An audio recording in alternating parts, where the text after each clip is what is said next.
আমরা চলে যাই আমাদের প্রথম ঘটনায়। It's a beautiful story and Afnan ভাই হচ্ছেন আমাদের প্রথম স্টোরি টেলার অ্যান্ড তিনি ঘটনা শেয়ার করছেন তার এলাকার ঘটনা। I hope you will enjoy it. Rasel ভাই, আসসালামু আলাইকুম লিসেনার্স। রাসেল ভাই, এখন যে ঘটনাটি আমি শেয়ার করব এটা আমাদের রাজবাড়ী জেলার মানে গুতার বাজার নামক একটা জায়গা রয়েছে আমাদের রাজবাড়ী জেলার, বর্তমানে যেটা নদীর পাড় আর কি। তো অনেকেই সেখানে অবসর সময় সেখানে বেড়াতে যান, কিন্তু এখন যেই অবস্থাটি সেখানে রয়েছে আজ থেকে কিন্তু 30-35 বছর আগে এরকমটি ছিল না। তখন সেখানকার পরিবেশটা ছিল অন্যরকম। সেখানে বিস্তীর্ণ একটি মানে বিশাল একটি গ্রাম ছিল। এখন তো কালের বিবর্তনে নদী ভাঙনে সেটা কিছুই নেই, এখন সেখানে বিশাল একটা নদী হয়ে গেছে। কেউ এখন দেখলে বিশ্বাসই করতে চাইবে না এখানে এত বিশাল একটি গ্রাম ছিল। তো ওই গ্রাম কেন্দ্রিকই রাসেল ভাই ঘটনাটি। আচ্ছা। তো 1978 সালের দিকে তখন একটি বন্যা হয়। ওই বন্যার সময় মানে ওইখানে যারা নদীতে গোসল করত, তো স্রোতে যাতে ভেসে না যায়, যার কারণে ওই স্থানীয় কিছু লোকজন ছোট ছোট খুঁটি গেড়ে রেখেছিল। তো তারা কি করত, ওই খুঁটি ধরে গোসল করতো যাতে কখনো স্রোতে চলে না যায়। বাহ, বেশ মজার। তো এইভাবে তারা গোসল করত ওখানে। তো স্থানীয় একটা যুবক, নাম তার ছিল হচ্ছে বিল্লাল। তো উনি ওই একদিন দুপুরবেলা, ওই দিনই দুপুরবেলা ওই খুঁটি ধরে গোসল করছিলেন। তো হঠাৎ গোসল করতে করতে হঠাৎ তার মনে হলো কিছু একটা জিনিস তার দু পা জড়িয়ে ধরেছে। তখন ওনার মানে ফিল হলো যে এটা কোনো মানে লতা পাতা কিনা, বা কিন্তু লতা পাতার মনে হচ্ছিল না, মনে হচ্ছে কোনো মানুষের হাত হবে। তো উনি একটু সাহসী ছিলেন, উনি সাহস করে ডুব দিলেন। আচ্ছা। ডুব দিয়ে দেখতে গেলে আসলে কি, এবং পা থেকে ওই জিনিসটা ছাড়ানোর চেষ্টা করলেন। তো উনি ডুব দিয়ে রাসেল ভাই দেখলেন যে একটি বাচ্চা ছেলে, এবং বাচ্চা ছেলেটির সারা শরীরে এবং মুখে মানে বড় ধরনের টিউমারের মতো হয়ে গেছে। মানে পানির নিচে ডুব দিয়েই দেখতে পেলেন? ডুব দিয়ে দেখতে পেলেন। এবং আরো একটা মানে ভয়ঙ্কর ব্যাপার রাসেল ভাই, ওই বাচ্চা ছেলেটি তাকে বলছে যে আমাকে বাঁচান এবং আপনারাও বাঁচুন, এই কথাটা বলছে। তখন উনি তো চিন্তা করলেন যে সর্বনাশ, পানির নিচে তো মানুষ কথা বলতে পারে, নির্ঘাত একটা মানে ভয়ঙ্কর কিছুর কবলে আমি পড়েছি। তো উনি সাথে সাথে মানে চিৎকার মানে লাফ দিয়ে উপরে উঠে মানে ভূত ভূত আমাকে খেয়ে ফেললো এই সমস্ত কথা বলে মানে তাড়াতাড়ি করে উপরে উঠে গেলেন। এবং মানুষ বলে স্বাভাবিক আর কি, যে সবাই বলেন এই যে নিচে আমাকে এইভাবে একটা কিছু এরকম ধরেছিল। তো ওই ভয়ে তখন আর কেউ পানিতে নামে না, যে নামলেই মানে এই যে এরকম কিছু একটা ঘটতে পারে। তখন পানিতে সবাই নামামগ্ন করে দিল। কিন্তু রাসেল ভাই, এই ঘটনা ঘটার মোটামুটি 5-6 ঘন্টা পর মানে এলাকাবাসী খেয়াল করলেন যে একটা ছোট বাচ্চাকে খুঁজে পাওয়া যাচ্ছে না। তো বাচ্চা ছেলেকে খুঁজে, ওইটা আবার ছিল স্থানীয় মেম্বারের ছেলে। তো তখন বাচ্চা ছেলেকে যখন খুঁজে পাওয়া যাচ্ছিল না, সবাই বলছে যে সে হারিয়ে গেছে, সব অনেক খোঁজাখুঁজি করছে। কিন্তু ওই বিল্লাল যখন ওই বাচ্চা ছেলেটির নাম জানলো, তখন বিল্লাল বলল যে আমি পানির নিচে যে ছেলেটাকে দেখেছি তার সাথে ওই ছেলেটার চেহারার মিল রয়েছে। ও মাই গড! তখন এই ঘটনাটি যখন সেটা বলে, তখন বলে যে তাহলে পানির নিচে ওই বাচ্চা ছেলেটি কথা বললো কিভাবে? তার মানে ওর সাথে ভয়ঙ্কর কোন একটা ঘটনা ঘটেছে।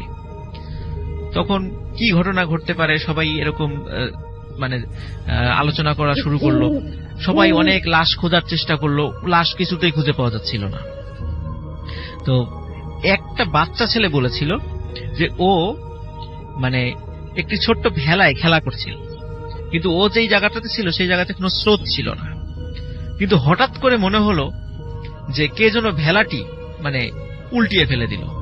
কোনো স্রোত নাই, কিছু নাই, কিন্তু ভেলাটি উল্টে ফেলে দিল এবং ওই ছেলেটা নিচে পড়ে গেল। ওই ছোট ছেলেটা নদীর পাড়ের এলাকার লোক হওয়ার কারণে খুব ভালো সাঁতার জানতো, বাচ্চা হলেও। কিন্তু মানে ওই বাচ্চা ছেলেটি দেখলো কিছু যেন মনে হলো ওকে টান দিয়ে পানির নিচে নিয়ে গেল।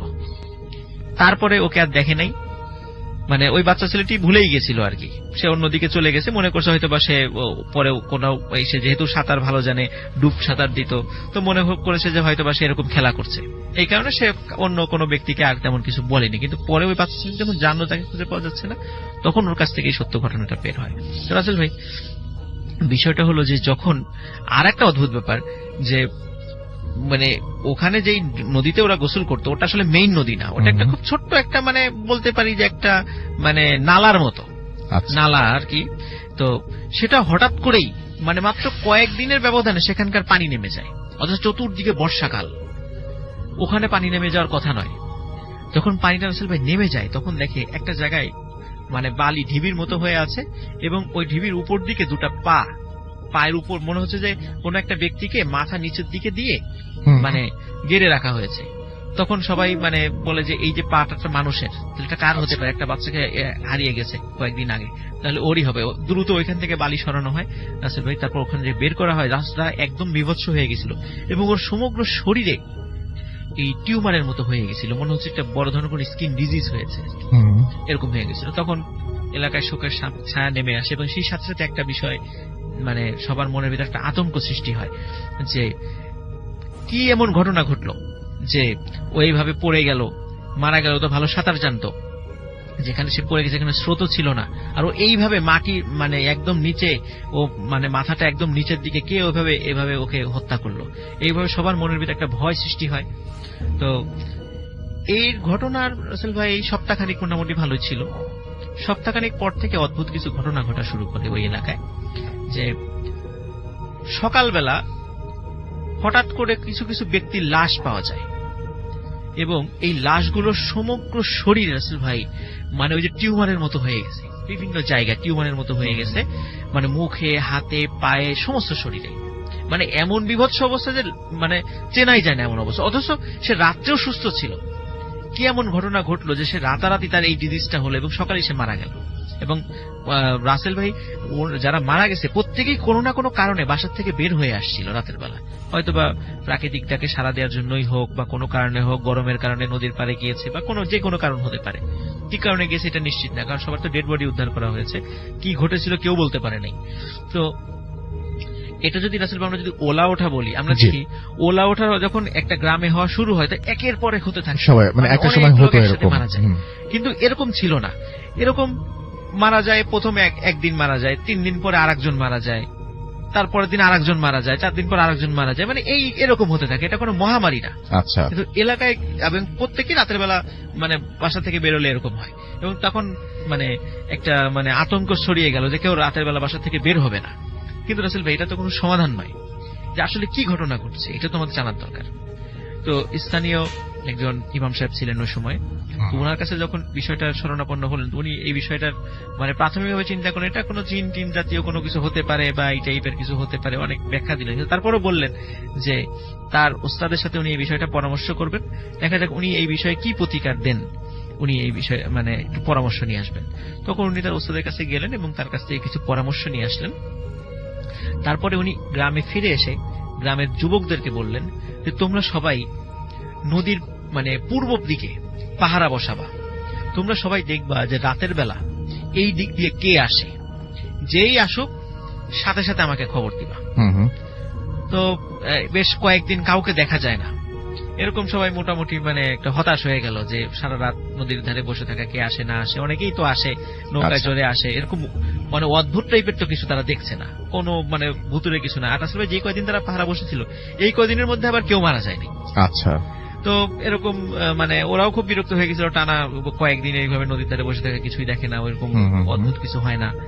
তো একদিন রাসেল ভাই প্রায় তাদের বর্ণনা অনুযায়ী প্রায় রাত 2টোর দিকে হঠাৎ দেখে যে নদীর মনে হচ্ছে কিছু একটা সাদা জিনিস হাতে একটি আলো নিয়ে নদীর পানির উপর দিয়ে হেঁটে হেঁটে আসছে। আচ্ছা। তো ওরা চিন্তা করলো যে এইটা একটা ভুতুরে ব্যাপার হতে পারে, কারণ নদীর উপর দিয়ে হেঁটে হেঁটে আসার তো কারো কথা নয়। তারপর হাতে আলো দেখে মনে হচ্ছে একজন বৃদ্ধ মহিলা। তো ওরা সাথে সাথে যখনই দূর থেকে খেয়াল করেছে সাথে সাথে ইমাম সাহেবকে খবর পাঠিয়ে দিয়েছে। ইমাম সাহেবও সাথে সাথে ওখানে চলে আসছে। এখন দেখে সত্যি আস্তে আস্তে তো কাছে আসছে, তখন দেখছে যে ওই মহিলাটি মানে অস্বাভাবিক রকমের লম্বা, আচ্ছা, সারা মানে মানে খুবই মানে থুরথুরে বুড়ি, এবং হাতে একটি লাঠি রয়েছে, এবং লাঠিটা অনেক বাঁকানো বাঁকানো, মনে হচ্ছে যে মানে সাপের মতো আর কি একটা লাঠি আর কি। আর হাতে একটি আলো রয়েছে, এবং আলোটা আসলে অদ্ভুত যে এটি কোনো মানে আগুনের আলো নয়। আচ্ছা, মানে মনে হচ্ছে এটা এমনিতেই জ্বলছে, কিসের যে আলো এটা ওরা বুঝতে পারে নাই। মনে হচ্ছে ওই সময় তো ওইভাবে ওখানে লাইট ছিল না, বিদ্যুতের কোনো সংযোগও ছিল না, এখনো সেখানে নাই, মানে এখনো ওইখানে নাই, ওটা বিশেষ করে চরাঞ্চল আর কি, যদিও এখন সেটা মানে মেইন চরটা ভেঙে গেছে। তো যখন ওইটা যখন আসে তখন ওই ইমাম সাহেব একটু সামনের দিকে এগিয়ে যান। আচ্ছা। এগিয়ে যাওয়ার পরে ওই মহিলাকে খুব সুন্দরভাবে লম্বা করে একটা সালাম দেন, আসসালামু আলাইকুম ওয়া রাহমাতুল্লাহ বলে সুন্দর করে একটা সালাম দেন। যখনই সালামটা ওই মহিলা শোনার পরে এমন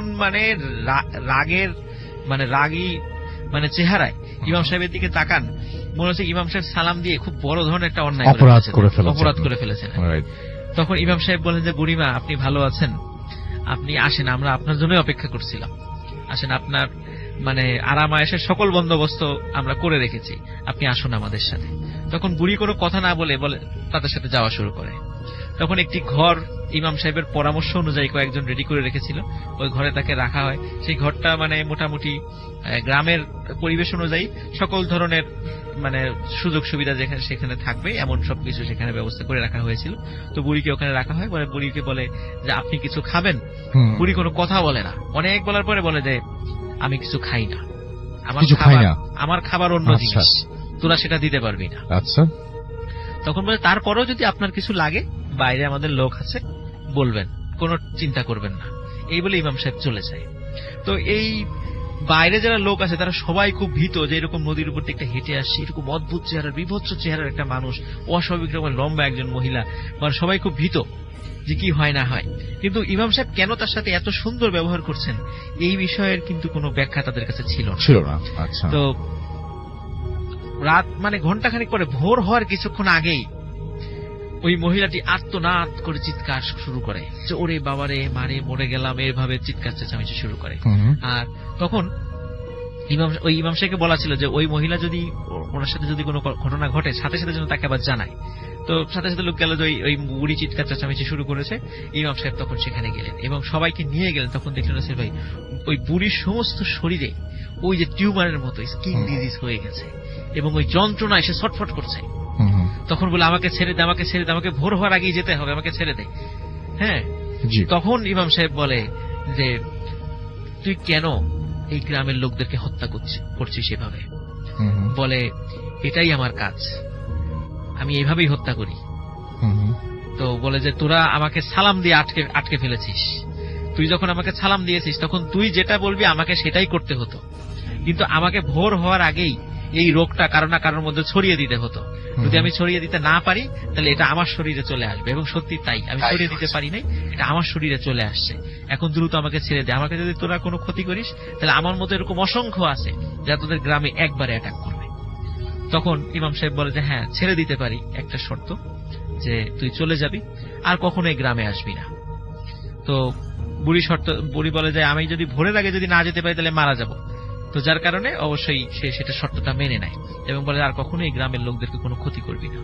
তখন সত্যি রাসেল ভাই যখন এই শর্তটা সে মেনে নেয়, অদ্ভুত ভাবে বুড়ির শরীরের সমস্ত শরীরের ওই টিউমার গুলো মিলিয়ে যেতে থাকে এবং চোখের সামনে ওই যারা ওই দৃশ্যগুলো দেখেছে এখনো ওই ঘটনার জীবন্ত সাক্ষী এখনো কিছু রয়ে গেছে এলাকায়। তো পরে বুড়িকে ওই নদীর পার পর্যন্ত এগিয়ে দিয়ে আসে।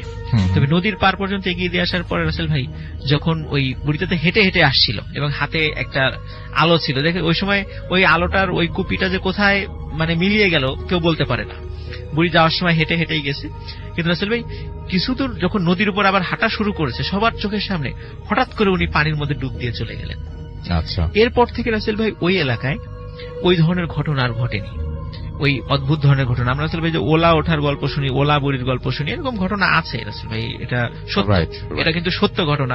অনেকে এটাকে কুসংস্কার বলে বিশ্বাস করে, আসলে কিন্তু এগুলো হয়। আচ্ছা, এবং এটা যে হয় এটার প্রমাণ অনেকেই পাবেন। এখন হয়তো আমরা অনেক শিক্ষিত, আমরা অনেক সময় এগুলো অবিশ্বাস করি, বলি যে এটা রোগ, কিন্তু আমরা যদি মুরব্বীদের কাছে শুনি তারা বিশ্বাস করে। অনেকেই শুধু বিশ্বাস না রাসেল ভাই, আমাদের মুরব্বীদের মধ্যে অনেকেই এই ওলা বুড়িকে দেখেছে। আচ্ছা, এরকম খুঁজলে অনেকেই কিন্তু এই ঘটনার সত্যতা পাবে।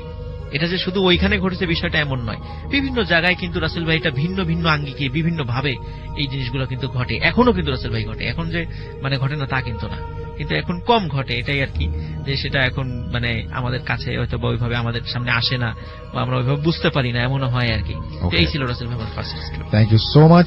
এখন চলে যাব একটা ঘটনায়। এটি একটা ইমেল পড়ছি। আসসালামু আলাইকুম রাসেল ভাই, গাইবান্ধা থেকে শাদিল আল সাইদ। ভূত এফএমের জন্মদিনের শুভেচ্ছা। আপনি আর আপনার পাশে এই মুহূর্তে যারা আছেন আর যারা ভূত এফএম শুনছেন, আশা করি সবাই অনেক অনেক বেশি ভালো আছেন। অনেক ঘটনা ঘটে যায়, কিন্তু কিছু ঘটনার ব্যাখ্যা বা সমাধানের উত্তর খুঁজে পাওয়া যায় না। হয়তো বা পাওয়া যায়, তা আমার জানা নেই। মানুষ মারা যাবে, সেটাই কি স্বাভাবিক না? কিন্তু আমার নানু বাড়ির পরিচিত মুখগুলো আর আমার বাবার পরিবারের পরিচিত মুখগুলো যারা ছিল আর যারা আছে, সবাই আমাদের বাড়িটাকে কেন জানি খুব ভয় পায়। জানি না কেন। তবে আমাদের পরিচিত যারা ছিল, যারা মারা গিয়েছেন, ওনারা ঠিক মৃত্যুর আগে আমাদের বাসায় এসে শেষবারের মতো দেখা করে গেছেন। জানি না এটা মিরাকল নাকি অন্য কিছু। এই জন্য সবাই বলে, তোমাদের বাড়ি থেকে এসেই যদি মৃত্যু হয়। গাইবান্ধা জেলার সাঘাটা থানায় আমার দেশের বাড়িটা। বাড়িটা মেইন রাস্তার পাশেই। বাড়ির চারিদিকটা ইটের দেয়াল দিয়ে আবদ্ধ করা। বাড়িটাকে বাহির থেকে দেখলে মনে হয় এই বাসায় কেউ বুঝি থাকে না। বাড়িটার যে মেইন গেট আছে, তার পাশেই 3টি কবর। একটি কবর আমার বাবার দাদির, আর বাকি দুটো আমার যমজ ছোট বোনদের। বলে রাখা ভালো, আমাদের বাড়িটা কিন্তু আধা পাকা। বাড়িটির চারপাশে নারিকেল গাছ আর বাসার ঠিক পেছনে একটি বাগান আছে। ঢাকা থেকে যখন আমার বন্ধুরা আমার বাসায় আসতো, তখন ওরা যেতে চাইতো না। বলতো, এত গরমের মাঝেও তোদের বাড়িটা এত ঠান্ডা কেন? কেমন একটা শান্তি লাগে, কেমন সুগন্ধ দিয়ে একটা স্তব্ধ পরিবেশ। ওরা তো জানে না আমি আর আমার আম্মু জানি কি ঘটনা ঘটে এই বাড়িটাতে। আমার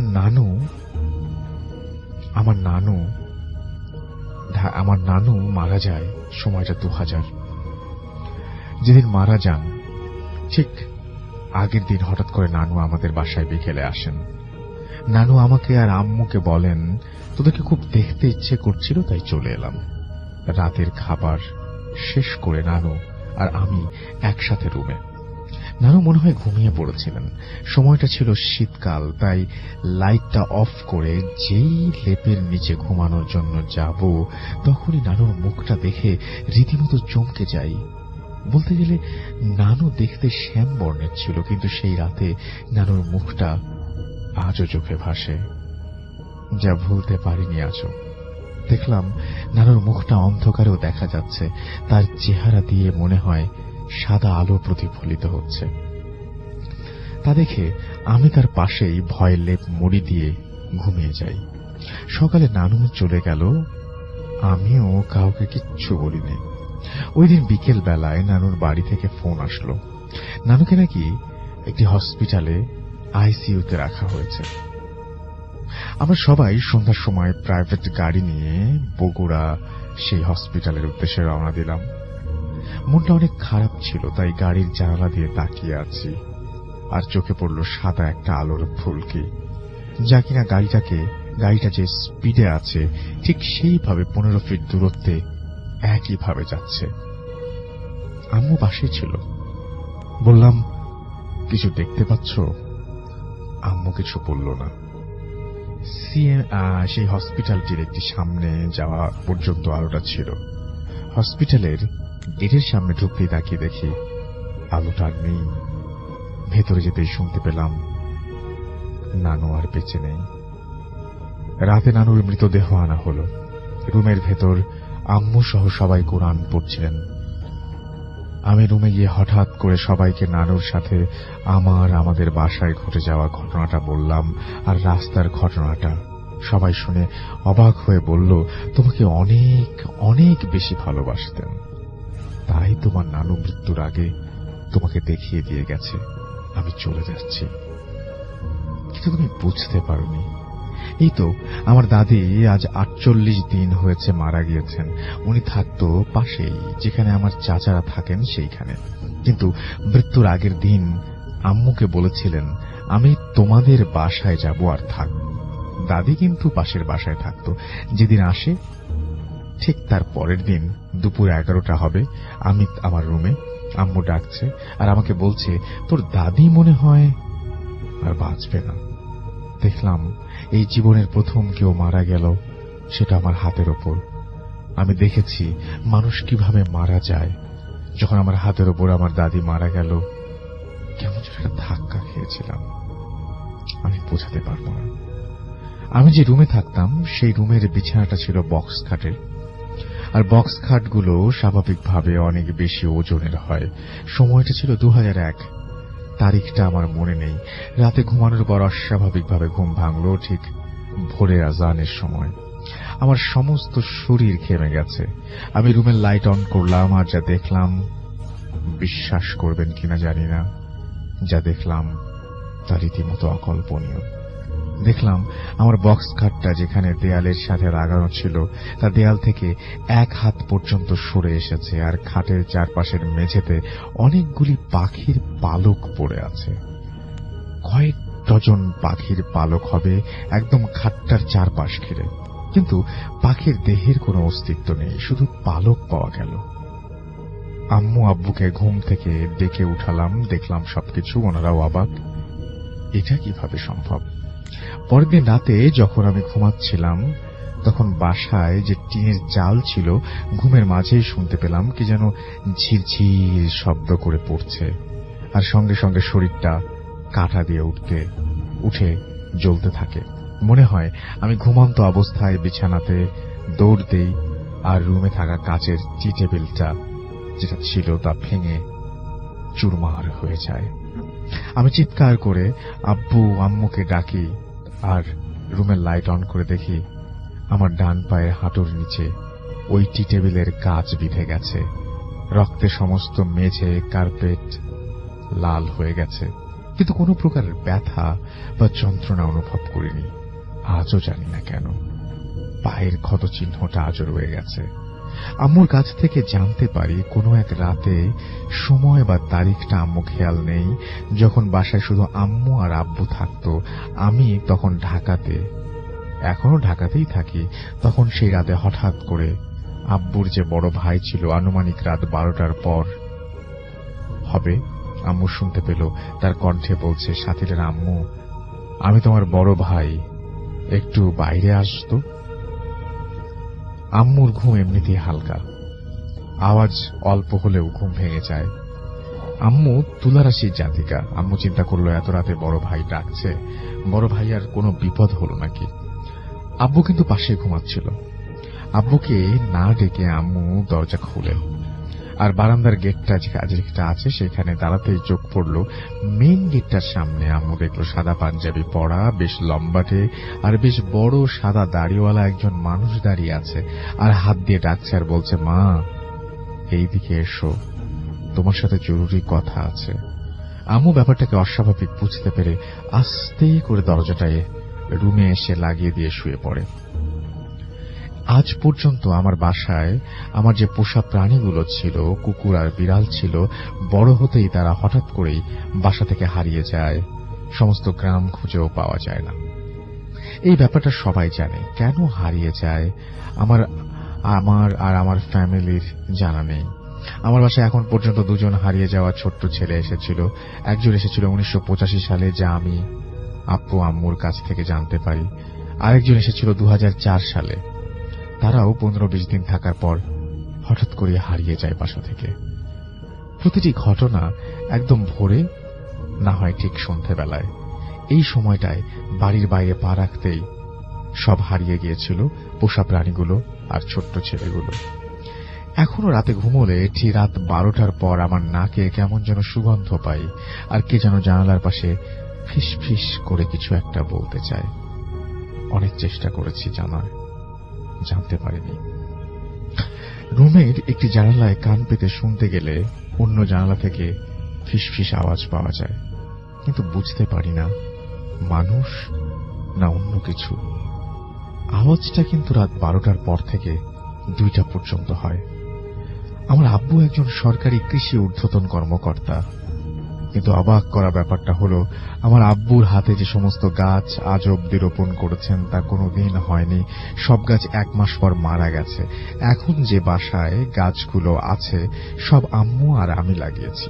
বাড়িটাকে ঘিরে প্রতিটি ঘটনায় যে প্রশ্ন সৃষ্টি হয়েছে তার উত্তর আর সমাধানের জন্য কিছুদিন আগে আমার আব্বু একজন প্যারানরমাল এক্সপার্টের কাছে যান, কারণ এর প্রভাব শুধু আম্মু আর আমার ওপরেই সবচেয়ে বেশি পড়েছে। সমাধানের কাজ এখনো চলছে।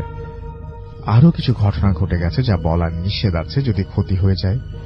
এই জন্য এখন বলতে পারবো না। যদি সমাধান হয় আমি অবশ্যই আপনাদের জানাবো। আরো অনেক ঘটনা আছে, আমি লিখে পাঠাবো। সবাই ভালো থাকবেন আর সাবধানে থাকবেন। এরপরে তিনি তার ফোন নাম্বারটা দিয়েছেন। তো এই ছিল ঘটনা। আশা করছি ঘটনাটা আপনাদের অনেক ভালো লেগেছে।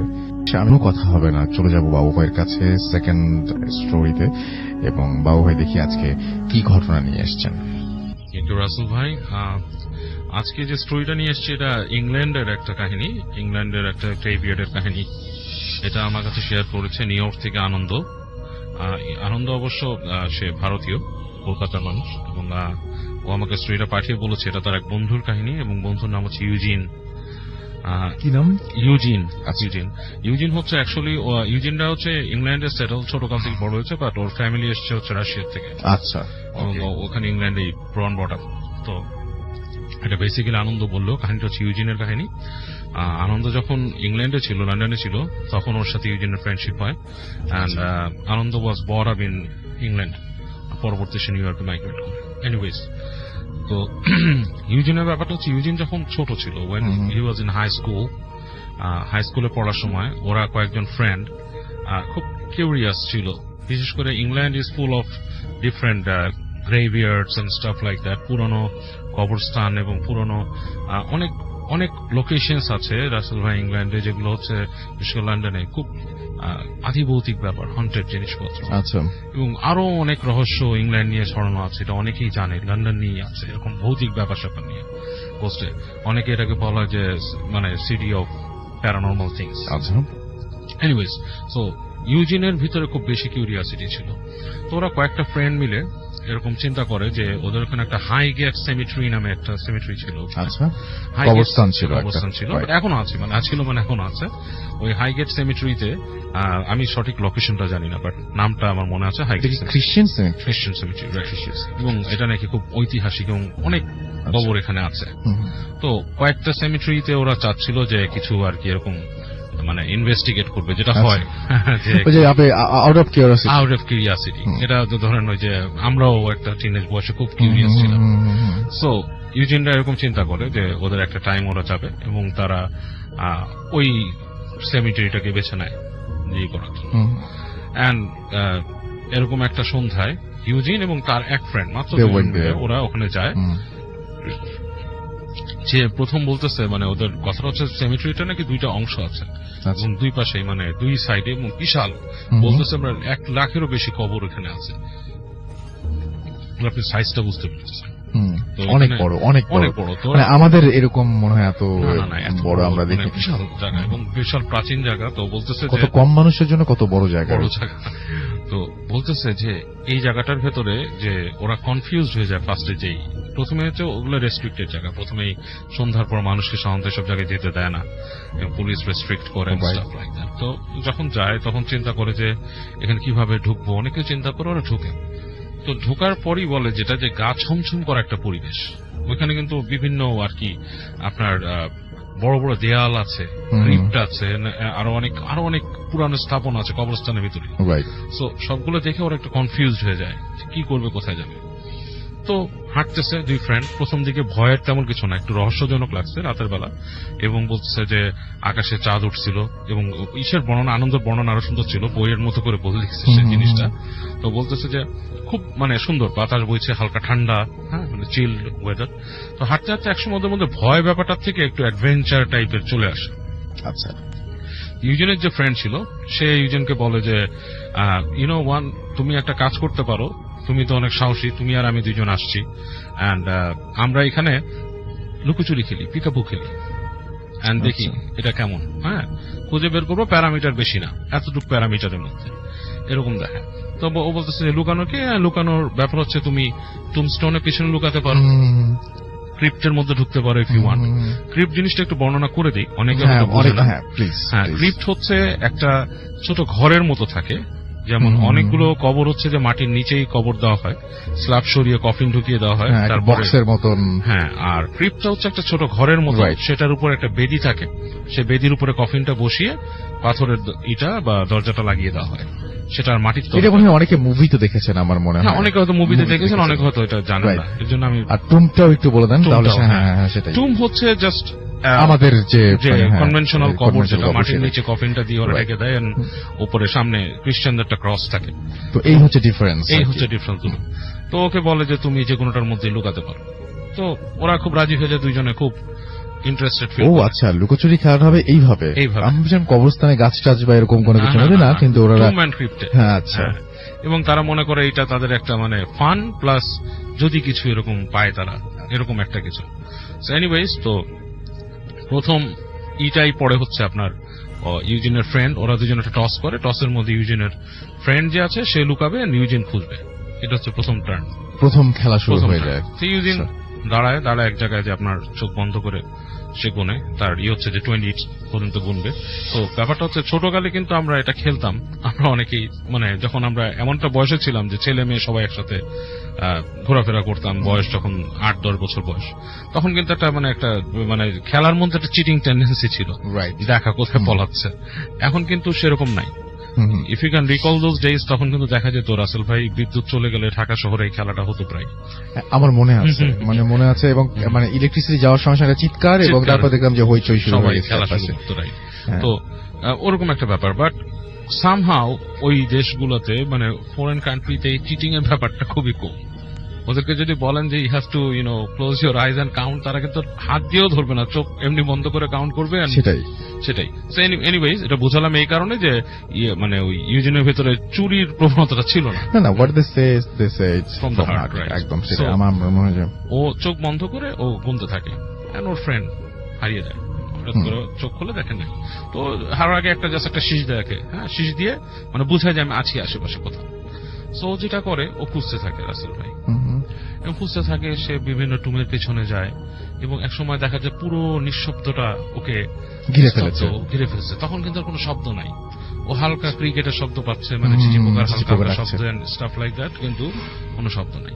এবং তখন ওর মধ্যে হালকা হালকা ভয় বাঁধা শুরু করে রাসেল, মানে একটু ভয় পেতে থাকে সে, এবং একা তো পুরো কবরস্থানে। এবং দেখছে তো একটা ক্রিপ্টের সামনে যায়, ও পিছু ভেতরে একটু শব্দ পায়, টুক করে একটা শব্দ হচ্ছে, মনে হচ্ছে যে একটা পাথর বা কিছু পড়লো ভেতরে। তো কাছাকাছি যায়, ও মনে করে যে এটাই মনে হতে পারে। ও যে দরজাটা যেখানে আছে সেখানে কান পাথরে ভিতরে এসে শুনতে পাচ্ছে যে কেমন শব্দ, খস খস খস খস খস খস, আবার হালকা একটা হাসির শব্দ পায়, মানে মনে হচ্ছে কি হাসলো।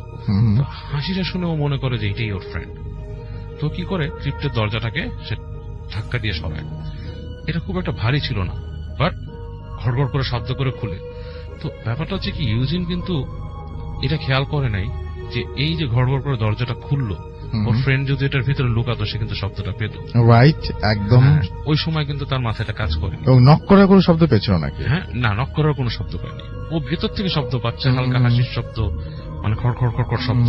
বাট সে কিন্তু মানে ওইটার তার রিকল করে নাই যে আমার ফ্রেন্ড যদি লুকাতো, এই দরজাটা সরাতো, দরজাটা খোলা থাকতো, বা ভিতর থেকে খুললে লাগার একটা শব্দ হতো, সে কিন্তু ওটাকে সরিয়ে ভেতরে ঢুকে যায়। ভেতরে ঢোকার পরে সে দেখে হালকা হালকা মানে বোঝা যাচ্ছে একজন মানুষ আছে ভেতরে, মানে কেউ একজন আছে, ওই যে বেদিটার ওই পাশে, কফিনের ওই পাশে।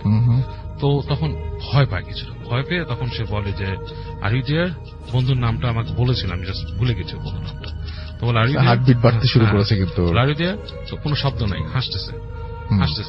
সো ও 2-3 সেকেন্ড পরে বলে গট ইউ, তোমাকে পেয়েছি আমি, হ্যাঁ বলে সে ফট করে ফ্ল্যাশ লাইট বের করে মারার পর দেখে বন্ধুরা বসে আছে, মানে ওর বন্ধুরা বসে আছে। তো ও মানে মানে মনে হচ্ছে আমি কিছু পেয়েছি। ও বলে যে ওয়েল আই ফাইন্ড ইউ, তোমাকে আমি পেয়েছি, I found you, so now let's go, আমরা আর খেলবো না, চলো জায়গা। তো ফ্রেন্ডটা বলে কি, না ইটস মাই টার্ন, আমার টার্ন, তুমি লুকাও। তো ও বলে যে আমি লুকাবো না, চলো, আমার সময় নেই, ভালো লাগতেছে না আমার কাছে, চলো। তো ফ্রেন্ডটাকে যখন ও হাতটা ধরে, বন্ধুর হাতটা দেখে বেশ ঠান্ডা, লাইক কোল্ড, মানে যেটা নাকি হাত হওয়ার কথা না, সেরকম একটা টেম্পারেচার, বডি টেম্পারেচার।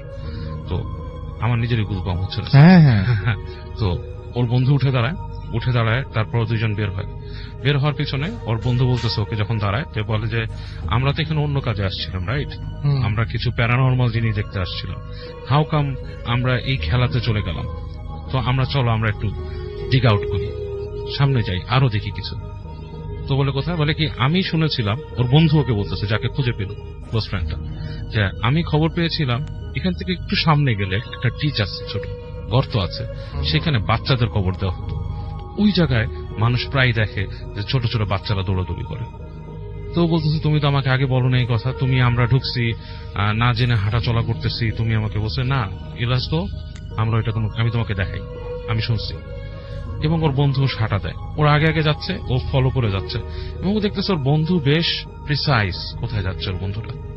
বাট ও কিন্তু এতটা বুঝতে পারেনি, আসলে হাই স্কুলে পড়া কি, ভিতরে অ্যাডভেঞ্চারাস মাইন্ড, ভয় পেয়েছে বেশ খানিকটা, কিন্তু বন্ধুর আচরণেও বেশ সে আপনার একটু স্টান হয়ে গেছে। তো ওর বন্ধু হাঁটতেছে, পিছিয়ে যাচ্ছে। তো ওর কাছে কেন জানি মনে হচ্ছে এই সময়টাতে যে আশেপাশে অনেক হুইসপারিং হচ্ছে, লাইক অনেক মানুষজন তাদেরকে দেখতেছে, এরকম একটা জিনিস। এবং ও যখন তাকায় আশেপাশে কিছু দেখতে পায় না, হ্যাঁ এরকম একটা হুইসপারিং এসে, এবং আশেপাশে কিছু জায়গা দিয়ে গাছ আছে, বড় বড় জুনিপার গাছ, হ্যাঁ বার্চ গাছ, এরকম। তো খুব ওর মধ্যে একটা ভয় দানা বেঁধে উঠতে থাকে। তো ওর ফ্রেন্ডকে একবার ডাকে, হ্যাঁ স্টপ, আমরা না যাই ওখানে, উই ক্যান গো ব্যাক, অনেক দূর চলে আসছি আমরা, আর কত গভীরে যাবো? বলে কি নো রিচ একটু কাছে, তুমি আসো, আমি শুনছি, আই হ্যাভ দ্য থিং, আমি নিউজ আছে, I have the news, let's go and find out. বলে ওকে নিয়ে যেতে থাকে। এবং যেতে একটা পর্যায়ে ও যে দেখে যে একটা জায়গা বেশ একটু ঢাল হয়ে গেছে নিচে, যেমন জিনিসটা অনেকটা এরকম, আমাদের যদি আপনারা ওই যে চারুকলাতে গেলে একটা কিন্তু বড় ঢাল আছে পুকুরের মতো নিচে, ওরকম একটা ঢাল টাইপের, হ্যাঁ, বা আমাদের চিড়িয়াখানাতে, ঢাকা চিড়িয়াখানাতেও কিন্তু একটা ঢাল আছে বেশ, ঠিক ওরকম একটা জায়গা। এবং ওইখানে কিছু ছোট ছোট মানে আপনার টুম আছে, দূরে দেখা যাচ্ছে। এবং ওই সময়টায় অলরেডি আপনার ইংল্যান্ড কিন্তু বেশ ঠান্ডা এলাকা, ফগি টাইপের, মানে বেশ কুয়াশা খেলা করছে। তো ওই জায়গাটা দেখেই না ওর মনের মধ্যে একটা ভয় লেগে যায়, ধপ করে উঠে, মানে something is telling him not to go there. এরকম সময় দেখে যে ওর বন্ধু নেমে গেছে অলরেডি, মানে হি ইজ গোয়িং ডাউন, আর ও তাকে ফলো করে। এখন কোনো উপায় নেই, ও তো জানছে ওর বন্ধু এটা যাচ্ছে, ও বন্ধুকে বারবার ডাকতেছে, ওখানে যেও না, ডোন্ট গো, চলো আমরা চলে যাই, ইটস টু মাচ, ওখানে যাওয়ার দরকার নাই, অনেক ফান হয়েছে, উই হ্যাড ডান, আমরা যা খুঁজতে আসছিলাম আসছে, আমাদের দরকার নেই। এক পর্যায়ের বন্ধু যে দেখে যে কুয়াশার জায়গাটা, সেখানে কিন্তু ওর বন্ধু ঢুকে গেছে, ও ভালো দেখতেও পাচ্ছে না বন্ধু, ও ফলো করতে করতে কাছে চলে গেছে। এবং এই সময় ও দেখে, মনে হয় যে কতগুলো টুমস্টোনের পাশ থেকে কিছু মানুষ উঠছে, লাইক কিছু ছায়ার মতো, মানে মানুষ ঠিক না, বোঝা যাচ্ছে না, মানে মানুষের আকৃতি, এবং খুব বড় না, ছোট ছোট উঠছে এরকম। এবং বেশ কিছু হুইসপারিং ওর কানে আসছে। এই সময় পেছন থেকে দেখে ওকে ইউজিন বলে ডাকতেছে, কেউ খুব জোরে জোরে ডাকতেছে পেছনে। তখন ও ফিরে তাকায়, ও দূর থেকে দেখে যে ওর ফ্রেন্ডটা পেছন থেকে দৌড় দিয়ে আসতেছে, ওর সাথে দৌড় দিয়ে আসতেছে। এবং ওর সামনের দিকে তাকায়, দেখে কিচ্ছু নাই। তার মানে অন্য একজন যাকে দেখেছিল সে আসলে অন্য কেউ ছিল, তাকে নিয়ে যাচ্ছিল কোথাও। এবং ওর ফ্রেন্ড দৌড় দিয়ে আসে, ওকে বলে যে তোমার কি হয়েছে? ও তো খুব ভয় পেয়ে যায়, বন্ধুকে জড়ায় ধরে, বলে যে আমি মনে করছি তুমি আমাকে নিয়ে গেছো লিড করে এসে। বন্ধু বলে নো, আমি লুকায় ছিলাম, আমি বুঝতে পারিনি, অনেকক্ষণ পরে আমি তোমার শব্দ পাইছি, তুমি যাচ্ছ, এবং তোমাকে আমি ফলো করতেছিলাম, তুমি একা একা হেঁটে যাচ্ছিল, তা আমি তোমার সাথে মজা নেওয়ার চেষ্টা করছি অনেকক্ষণ, বাট সামহাও আমি দেখলাম যে তুমি আমার নাম ধরে ডাকতেছো সামনে, তখন আমার কাছে কনফিউশন লাগছে, এবং এখানে আস্তে আস্তে তোমাকে ফলো করে এরকম পাইছি, আমরা এখান থেকে চলে যাই। সো ইউজিন যাওয়ার পথেও সে প্রচন্ড ভয় পাচ্ছিল এই বন্ধুটাকেও ফলো করতে।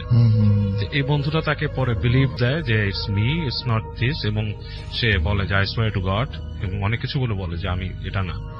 এবং ইউজিনের মতে যে ওই কবরস্থানটা খুবই একটা খারাপ জায়গা ছিল, এবং এরকম নাকি লন্ডনে বলছে যে যদি খবর নাও, প্রত্যেকটা কবরস্থানে বিভিন্ন বিভিন্ন হন্টেড প্লেস আছে, এবং মানে এই ধরনের বহু ঘটনা মানুষ চাক্ষুষী করে, বলে যে এমন একটা জায়গা হচ্ছে লন্ডন যেখানে নাকি এই ধরনের মিস্ট্রি হতেই থাকে। মানুষ সবাই তাই, আমিও হ্যাঁ। অনেক শুনেছি এরকমই লন্ডন সম্পর্কে। এবং আপনি যে ঘটনাটা বললেন, এটা তো জিন দিয়ে ঘটনা যেতে পারে, তাই না? অবশ্যই ইটস জিন, নাথিং বাট একদম। জিন। এরা এই যে অ্যাবান্ডেন কবরস্থান, কেউ যাচ্ছে না, ওদের থাকার জায়গায় তো ব্যারেন ল্যান্ড গুলোর মধ্যে।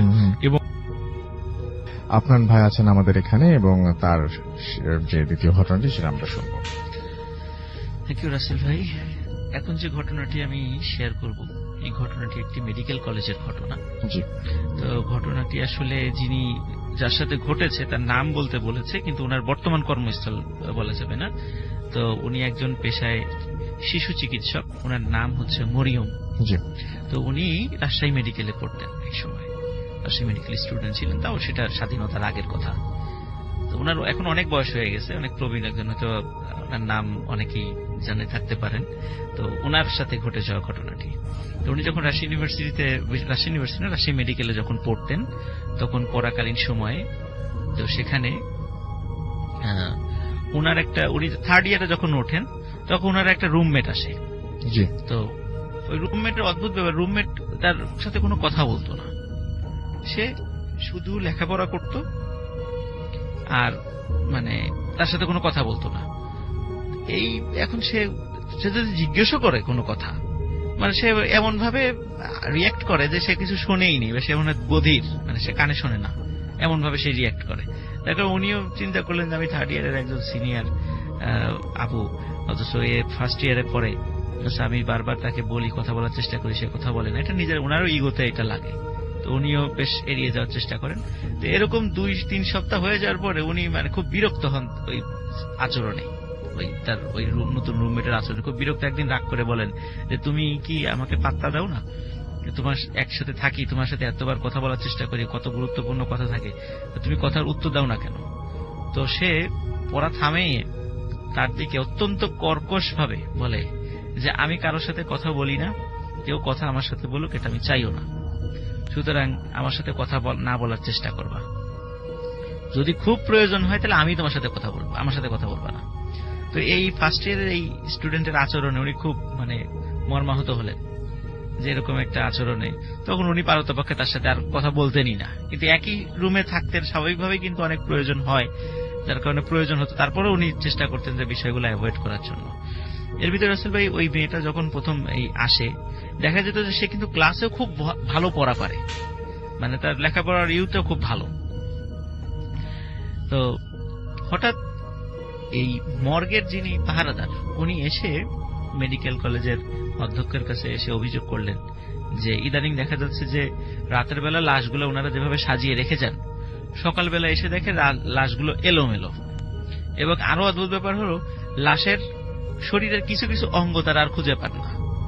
যেমন দেখা যাচ্ছে যে তার হাতের কিছু আঙ্গুল খুঁজে পাওয়া যাচ্ছে না, আবার দেখা যাচ্ছে তার চোখ খুঁজে পাওয়া যাচ্ছে না। খুব অদ্ভুত, কিন্তু আঙুল এবং চোখ এগুলো খুঁজে পাওয়া যাচ্ছে না, আবার কান খুঁজে পাওয়া যাচ্ছে না। তো দেখা যাচ্ছে রাসেল ভাই কোনটা হয়তো পোস্টমর্টেম হয়ে যাওয়ার পরে হয়তো আপাতত রেখে দিয়েছে, অথবা কোনটা পোস্টমর্টেম হবে। তো যখন লাশ আসে ওনারা তো আসলে অত দেখে রাখেন না ওখানে। তো পরবর্তীতে যখন ওই সুরতহাল রিপোর্ট যখন প্রথমে ছিল, তখন ওটার সাথে মিল করতে গিয়ে দেখে যে না, সুরতহাল রিপোর্টে তো প্রথমে এইগুলো ছিল না, প্রথমে লাশের এই বৈশিষ্ট্য ছিল, পরে আবার দেখা গেল এইগুলো তাহলে কিভাবে আসলো, লাশের এই অবস্থা কেন হলো। এই ধরনের সমস্যা যখন হলো, তখন মানে বিষয়টা সবার টনক নড়ল প্রশাসনের, যে সুরতহাল রিপোর্টের সাথে প্রাথমিক পুলিশের রিপোর্টের সাথে পরে কিছু মেলে না, লাশের কিছু লাশের এরকম সমস্যা দেখা যাচ্ছে। এবং ওই যে প্রথমে অভিযোগ করেছিল যে যারা পাহারাদার, যে সকালবেলা দেখা যায় যে লাশগুলো এলোমেলো, তো হ্যাঁ কথার সাথে মিলছে। তখন কি করে হলো যে ওই মর্গে পাহারাদার বসানো হলো, মানে পাহারাটা আগেই ছিল, পাহাড় একটু করা হলো, যে যাতে করে এই বিষয়টা যাতে রহস্যটা উদ্ঘাটিত হয়। তো এত কড়া পাহারা দেওয়ার পরেও দেখা যাচ্ছে যে কোনো কাজ হচ্ছে না, ঘটনা ওই একই রকম ঘটছে। তো এরকম বেশ প্রশাসন, আর তখন তো আসলে ওই সময় তো সিসিটিভি ছিল না, এরকম এত মানে টেকনোলজি ওই সময় তো ছিল না যে যাতে করে ওইভাবে অবজার্ভ করা যাবে। এই জন্য মানুষ দিয়েই যতটুকু পাহারা করানো যায়, এটাই ছিল তো ওই সময়ের অবস্থার মানে ভরসা ছিল আর কি, এটাই।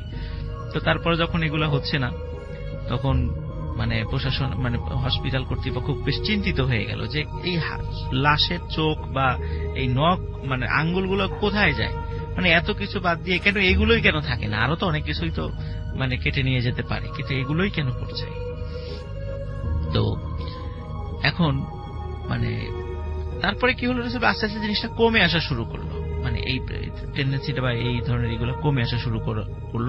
ব্যাপক পাহারার পরে শেষ পর্যন্ত দেখা গেল যে লাশ কাটা ঘরের মধ্যেও পাহারা বসানো লাগলো, যে শুধু গেটে না একদম ভিতরেও পাহারা বসাতে হয়েছে এই অবস্থার কারণে।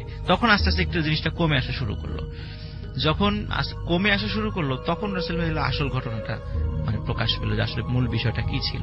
আমরা প্রথমে যে মরিয়ম আন্টির বিষয় দিয়ে শুরু করেছিলাম, যে উনার রুমমেটের ছিল, উনি আর একটা বিষয় ফলো করতেন।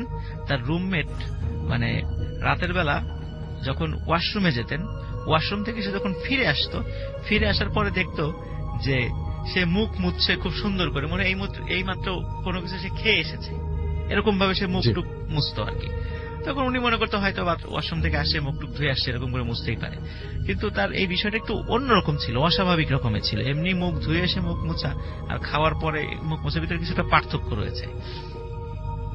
এবং উনি আর একটা বিষয় খেয়াল করতেন যে তার ওই রুমমেট বাইরে থেকে রাতের বেলা কোথা থেকে আসে, আসার পরে ওই ছোট্ট একটা পুটলিতে কি যেন মানে খাটের নিচে রেখে দেয়। আর যেহেতু তার আচার আচরণ ভালো ছিল না, উনিও তার সাথে এই বিষয়ে কোনো কথা বলতেন না, যে আবার কথা বললে কি ধরনের কি আচরণ করবে জুনিয়র, এতে নিজের মান সম্মান চলে যাবে, এই কারণে উনিও পারতপক্ষতার সাথে এই বিষয় নিয়ে কথা বলতেন না। কিন্তু একদিন ওনার খুব কৌতূহল জাগে যে আসলে এই যে রাতের বেলায় এসে ওই পুটলির মতো করে কি রাখে। উনি বেশ কিছুদিন ফলো করেছে ওই এই বিষয়টা। তখন একদিন যখন রাতের বেলা সে সারাদিনই থাকে রুমে লেখাপড়া করে, কিন্তু ওয়াশরুমে দেখা যাচ্ছে সে 15 থেকে 20 মিনিট এই সময় সাথে আসে না। তো উনি চিন্তা করেছে এইবার যদি ওয়াশরুমে যাই এই সুযোগে আমি দেখবো আসলে সে খাটের নিচে রাখেটা কি। তখন আসলে রাতের বেলা সে যখন ওয়াশরুমে রেখেছে, সত্যি ওই সময় ওই মরিয়ম আন্টি উনি দেখতে গিয়েছে যে আসলে খাটের নিচে সে কি রাখে প্রতিদিন। তখন দেখে হ্যাঁ একটা পুটলি বাঁধা। তো পুটলিটা যখনই রাসেল ভাই খুলেছে সাথে সাথে উনি সাংঘাতিকভাবে শকড হয়েছে। উনি দেখে পুটলির ভিতরে মানুষের আঙ্গুল, চোখ, কান, জিহ্বাও আছে সেখানে। তো এই দৃশ্য যখন দেখে উনি সাংঘাতিক রকমের ভয় পান এবং মানে কোনো মতে দ্রুত এইটা মানে ঠিকঠাক মতো রেখে উনি আবার ওনার সিটে শুয়ে পড়েন। সিটে শোয়ার পরে যখন আবার ওই মেয়েটা আসে ওয়াশরুম থেকে ফিরে আসে, সে স্বভাবভাবেই ওই যে মুখ মুছছে। তো উনি সারা রাত ঘুমাতে পারেন নাই, উনি খালি চিন্তা করছেন যে কখন সকাল হবে। সকাল হওয়ার পর ওনার খুব কাছের একজন বান্ধবীর সাথে বিষয়টা শেয়ার করেন যে রুমে এই অবস্থা। তখন বলে যে আসলে বিষয়টা তারা তো আমাদের অধ্যক্ষ সাহেবকে জানানোর দরকার। তখন অধ্যক্ষ সাহেবকে গিয়ে যখন বলা হলো, অধ্যক্ষ সাহেব বললেন যে তোমরা আসলে মেডিকেলের পড়া অনেক চাপ, তোমরা পড়তে পড়তে মনে হয় তোমাদের মাথায় কিছু সমস্যা হয়েছে, তোমরা এক কাজ করো একটু বাড়িতে যাও, সপ্তাহখানেক বিশ্রাম নিয়ে আসো, একটু ভালো করে ঘুমাও, সামনে তোমার এক্সাম, হয়তো এই কারণে মানে মাথার সমস্যা হয়ে গেছে। কিছুতে উনি বিশ্বাস করাতে পারলেন না এবং আরো বিশ্বাস করাতে পারলেন না। শেষ পর্যন্ত মানে আরো চেষ্টা করেছে, লোক ইন্সপেকশনেও আসার মানে মতো অবস্থা হয়ে গেলেও কিন্তু শেষ পর্যন্ত কি কারণে যেন লোক আর ইন্সপেকশনে আসে নাই ওখানে। বিষয়টা মানে হাস্যরসাত্মক হিসেবে তারা উড়িয়ে দিয়েছে। তো উনি তখন কি করতেন যে ওনার কথা কেউ যখন বিশ্বাস করলোই না, তখন উনি আর ওই ওনার রুমমেটের সাথে রাত্রে থাকতেন না। তখন ওনার রুমমেটকে বলতেন যে সামনে তো আমার এক্সাম, তো আমি আমার গ্রুপ স্টাডি করবো, আর এক রুমে গিয়ে আমার আর এক মানে ক্লাসমেটের সঙ্গে ঘুমাবো, তুমি একাই ঘুমাও। তো এই কথা বলে উনি চলে যেতেন রাতের বেলা তার সাথে থাকতেন না। একদিন রাসেল ভাই মানে ঘটনা যেটা ঘটেছে, হঠাৎ রাত ধরেন যে 1:30 কি 2টার দিকে ইলেকট্রিসিটি চলে যায়। তো ইলেকট্রিসিটি চলে যায়, ওনারও এক্সাম ছিল, উনি তখন জেগে জেগে পড়ছিলেন। তো চিন্তা করছি ইলেকট্রিসিটি খুব গরম, উনি একটু বারান্দায় আসেন, প্রত্যেকটা রুমের সাথে বারান্দা আছে তো আবার ওখানে মানে হলগুলোতে। তো বারান্দায় আসেন, তো বারান্দায় আসার পরে হঠাৎ মানে উনি যেই আসলে ওনার যে অরিজিনাল যে রুমটা, এই রুমটাও 3 তলাতে, আবার উনি যেই রুমে আবার থাকা শুরু করেছেন আর এক বান্ধবীর সাথে, সেটাও 3 তলাতে, খুব বেশি দূরে না, মাঝখানে অল্প কয়েকটা রুমের ডিফারেন্স আর কি। তো হঠাৎ উনি ওনার ওই রুম থেকে প্রচন্ড চিৎকারের একটা আওয়াজ শোনেন। তো প্রচন্ড চিৎকারের আওয়াজ শুনলে উনি দ্রুত সেখানে চলে যান, কারণ উনি বুঝতে পেরেছেন যে এই আওয়াজটা তার রুম থেকেই আসছে। তখন উনি যখন দ্রুত তার রুমে চলে যান, গিয়ে একটা ভয়ঙ্কর দৃশ্য দেখেন। সেটা হচ্ছে যে আর একটা মেয়েকে ওইখানে নিয়ে এসে ওই যে তার যে ফার্স্ট ইয়ারে যে মেয়েটা ছিল আর কি, তার রুমমেট, সে মানে তার হাত, ওই মেয়েটার হাত মটমট করে চিবিয়ে খাচ্ছে। তো এই দৃশ্য দেখে উনি তো সাংঘাতিকভাবে ভয় পান, এবং যখনই ওই মেয়েটা তাকে দেখে ফেলে যে তার এই দৃশ্য দেখে ফেলেছে, তখনই ওই মেয়েটা জানালা দিয়ে লাফ দিয়ে চলে যায়। কিন্তু রাসেল ভাই ওই ইটের ছিল কিন্তু 3 তলা, মানে ওই ফ্লোরটা ছিল কিন্তু 3 তলায়, আর জানালায় কিন্তু শিক ছিল। রাইট। সে আরো চিৎকার চেঁচামেচি শুরু করে, আশেপাশের লোকজন চলে আসে। লোকজন চলে আসার পরে দেখে যে যার ওই যে কামড়ে ছিল সে ওখানে ডেড, মানে মারা গেছেন সেখানে, এবং বলে যে এই কাজটা যে করেছে সে জানালা দিয়ে ঝাঁপ দিয়ে চলে গেছে। সবাই বলে যে জানালা দিয়ে ঝাঁপ দেবে কিভাবে, এদিকে এইভাবে তো কোনো মানুষ যাওয়া যায় না, জানালা শিক অনেক ছোট, এতে কোনো মানুষ যেতেই পারবে না। এবং দেখা আসলে সত্যি রাসেল ভাই যে ও যে ওই মেয়েটার মানে হাত খাওয়া শুরু করেছিল, রক্ত তো পড়েছিল, রক্তের ছাপটা জানালা পর্যন্ত, যে মানে ওর পায়ের ছাপটা, যে পায়ের সাথে রক্ত লেগেছিল, জানালা পর্যন্ত গিয়ে শেষ হয়ে গেছে। কিন্তু জানালার নিচে যে সে কোথায় পড়েছে কিছুই আর জানা যায়নি। তো পরবর্তীতে ওই রুমটা আসলে সিল করে দেওয়া হয়, অনেক দিন সিল ছিল। তো মরিয়ম আন্টি বলেছে যে এখন ওই রুমটায় কেউ থাকে কি থাকে না, উনি রুমের নাম্বারটা বলতে রাজি হন নাই, তবে এটুকু বলছে রুমটা 3 তলাতে। তো বলছে এখন ওইটার কি অবস্থা, ওখানে কেউ থাকে কি থাকে না এই বিষয়ে উনি কিছু বলতে পারেন না। তবে ওই মেয়ের পরবর্তীতে যেই মানে অ্যাড্রেসটা সে দিয়েছিল ভর্তির সময়, ওই অ্যাড্রেসে খোঁজ নিয়ে দেখা গেছে যে ওইখানে এই নামের কোনো মেয়ের এবং তার বাবা মা কোনো অস্তিত্বই নেই, কোনো কিছু সন্ধান পাওয়া যায়নি। তাহলে সে কি ছিল, কেন সে মেডিকেলে আসলো? যখন রাসেল ভাই যখন দেখছিল যে না, কড়া পাহারার কারণে সে ওখানে যেতে পারছে না, তখনই কিন্তু আসলে সে মানুষের মানে জীবন্ত মানুষের উপর আক্রমণটা শুরু করে, এবং প্রথম আক্রমণে সে ধরা পড়ে যায়। তো যাই হোক, পরবর্তীতে তার কোনো আর অস্তিত্ব পাওয়া যায় নাই। রাজশাহী মেডিকেলে যারা অনেক পুরাতন যারা আছেন, এই গল্পটা অনেকের মুখে মুখেই আছে আর কি। আজকে গল্পটা শেয়ার করলাম। Thank you so much. আমরা ছোট্ট অডিও ক্লিপে যাব, ছোট না বড়সড় একটা অডিও ক্লিপে আমরা যাব, তারপরে আবারও ফিরে আসবো। এন্ড সেই পর্যন্ত আশা করব যে আপনারা আমাদের সঙ্গেই থাকবেন। আসসালামু আলাইকুম রাসেল ভাই, আমি মনির বলছিলাম উত্তরা থেকে। ঘটনাটা হচ্ছে বেসিক্যালি এটা 2015-র দিকে, 2015-র এপ্রিলের দিকে ঘটনা। তো আমাদের স্কুলের কিছু ফ্রেন্ড আছি আমরা, আমাদের মধ্যে এক ধরনের পাগলামি আছে। পাগলামিটা এরকম যে আমরা হঠাৎ হঠাৎ প্ল্যান করি যে কোথাও ঘুরতে যাওয়ার জন্য, হুটহাট করে এই প্ল্যানটা করে ফেলি আর কি। তো এই 2015 এপ্রিলের বিকালবেলা, একদিন বিকাল বলতে 5টা 5:30টার দিকে এরকম সময় আমরা 4 জন ফ্রেন্ড মিট করি। এটা হচ্ছে ঢাকার ফার্ম গেট এরিয়াতে। তো মিট করার পরবর্তীতে ওরা বললো যে চল আজকে কোথাও ঘুরতে যাই। আমি বললাম যে কোথায় যাবি? বললো যে দেখা যাক, এখন তো অলরেডি সন্ধ্যা হচ্ছে, আমরা গাবতলী যাব, গাবতলী গিয়ে যে গাড়িটা পাবো ওঠার মতো মনে হবে যে এটাতে উঠে যাই, ওটাতে উঠে যে কোনো একটা জায়গায় চলে যাবো। আমি বললাম, আমার তখন পরীক্ষা চলতেছিল, তা আমি বললাম যে দেখ আমার কালকে পরীক্ষা আছে, তা আমাকে বাসায় ব্যাক করতে হবে। ওরা বললো যে ঠিক আছে তাহলে তুই চলে যা। তো পরবর্তীতে আমি ওদের কাছ থেকে বিদায় নিয়ে চলে আসি। এর পরবর্তী ঘটনা ওদের কাছ থেকেই শোনা। তো ঘটনাটা এরকম ছিল যে ওরা কথা অনুযায়ী হচ্ছে যে ওখান থেকে ওরা গাবতলী চলে যায়। গাবতলী গিয়ে ওরা মানিকগঞ্জের একটা গাড়িতে উঠে। তো গাড়িতে উঠে ওরা যখন মানিকগঞ্জের জায়গায় গিয়ে ওরা নামে, আমি স্পেসিফিক জায়গাগুলোর নাম উল্লেখ করছি না, একটা জায়গায় গিয়ে ওরা নামে। তো নামার পরে ওখানে হচ্ছে যে কয়েকটা দোকান ছিল, আর হচ্ছে যে ম্যাক্সিমাম দোকানই বন্ধ। তো ওখানে একটা দোকান ছিল, সেটা হচ্ছে লোডের একটা দোকান ছিল, 2 নম্বর লোডের, বাট খাবারের দোকান বা কনফেকশনারি এগুলো সব বন্ধ হয়ে গেছে। ওরা একটু অবাক হলো যে কি ব্যাপার, লোডের দোকান খোলা রেখে বাকি, তখন বাজে ধরেন রাত্রে 11টা 11:30 মতো বাজে এরকম সময়।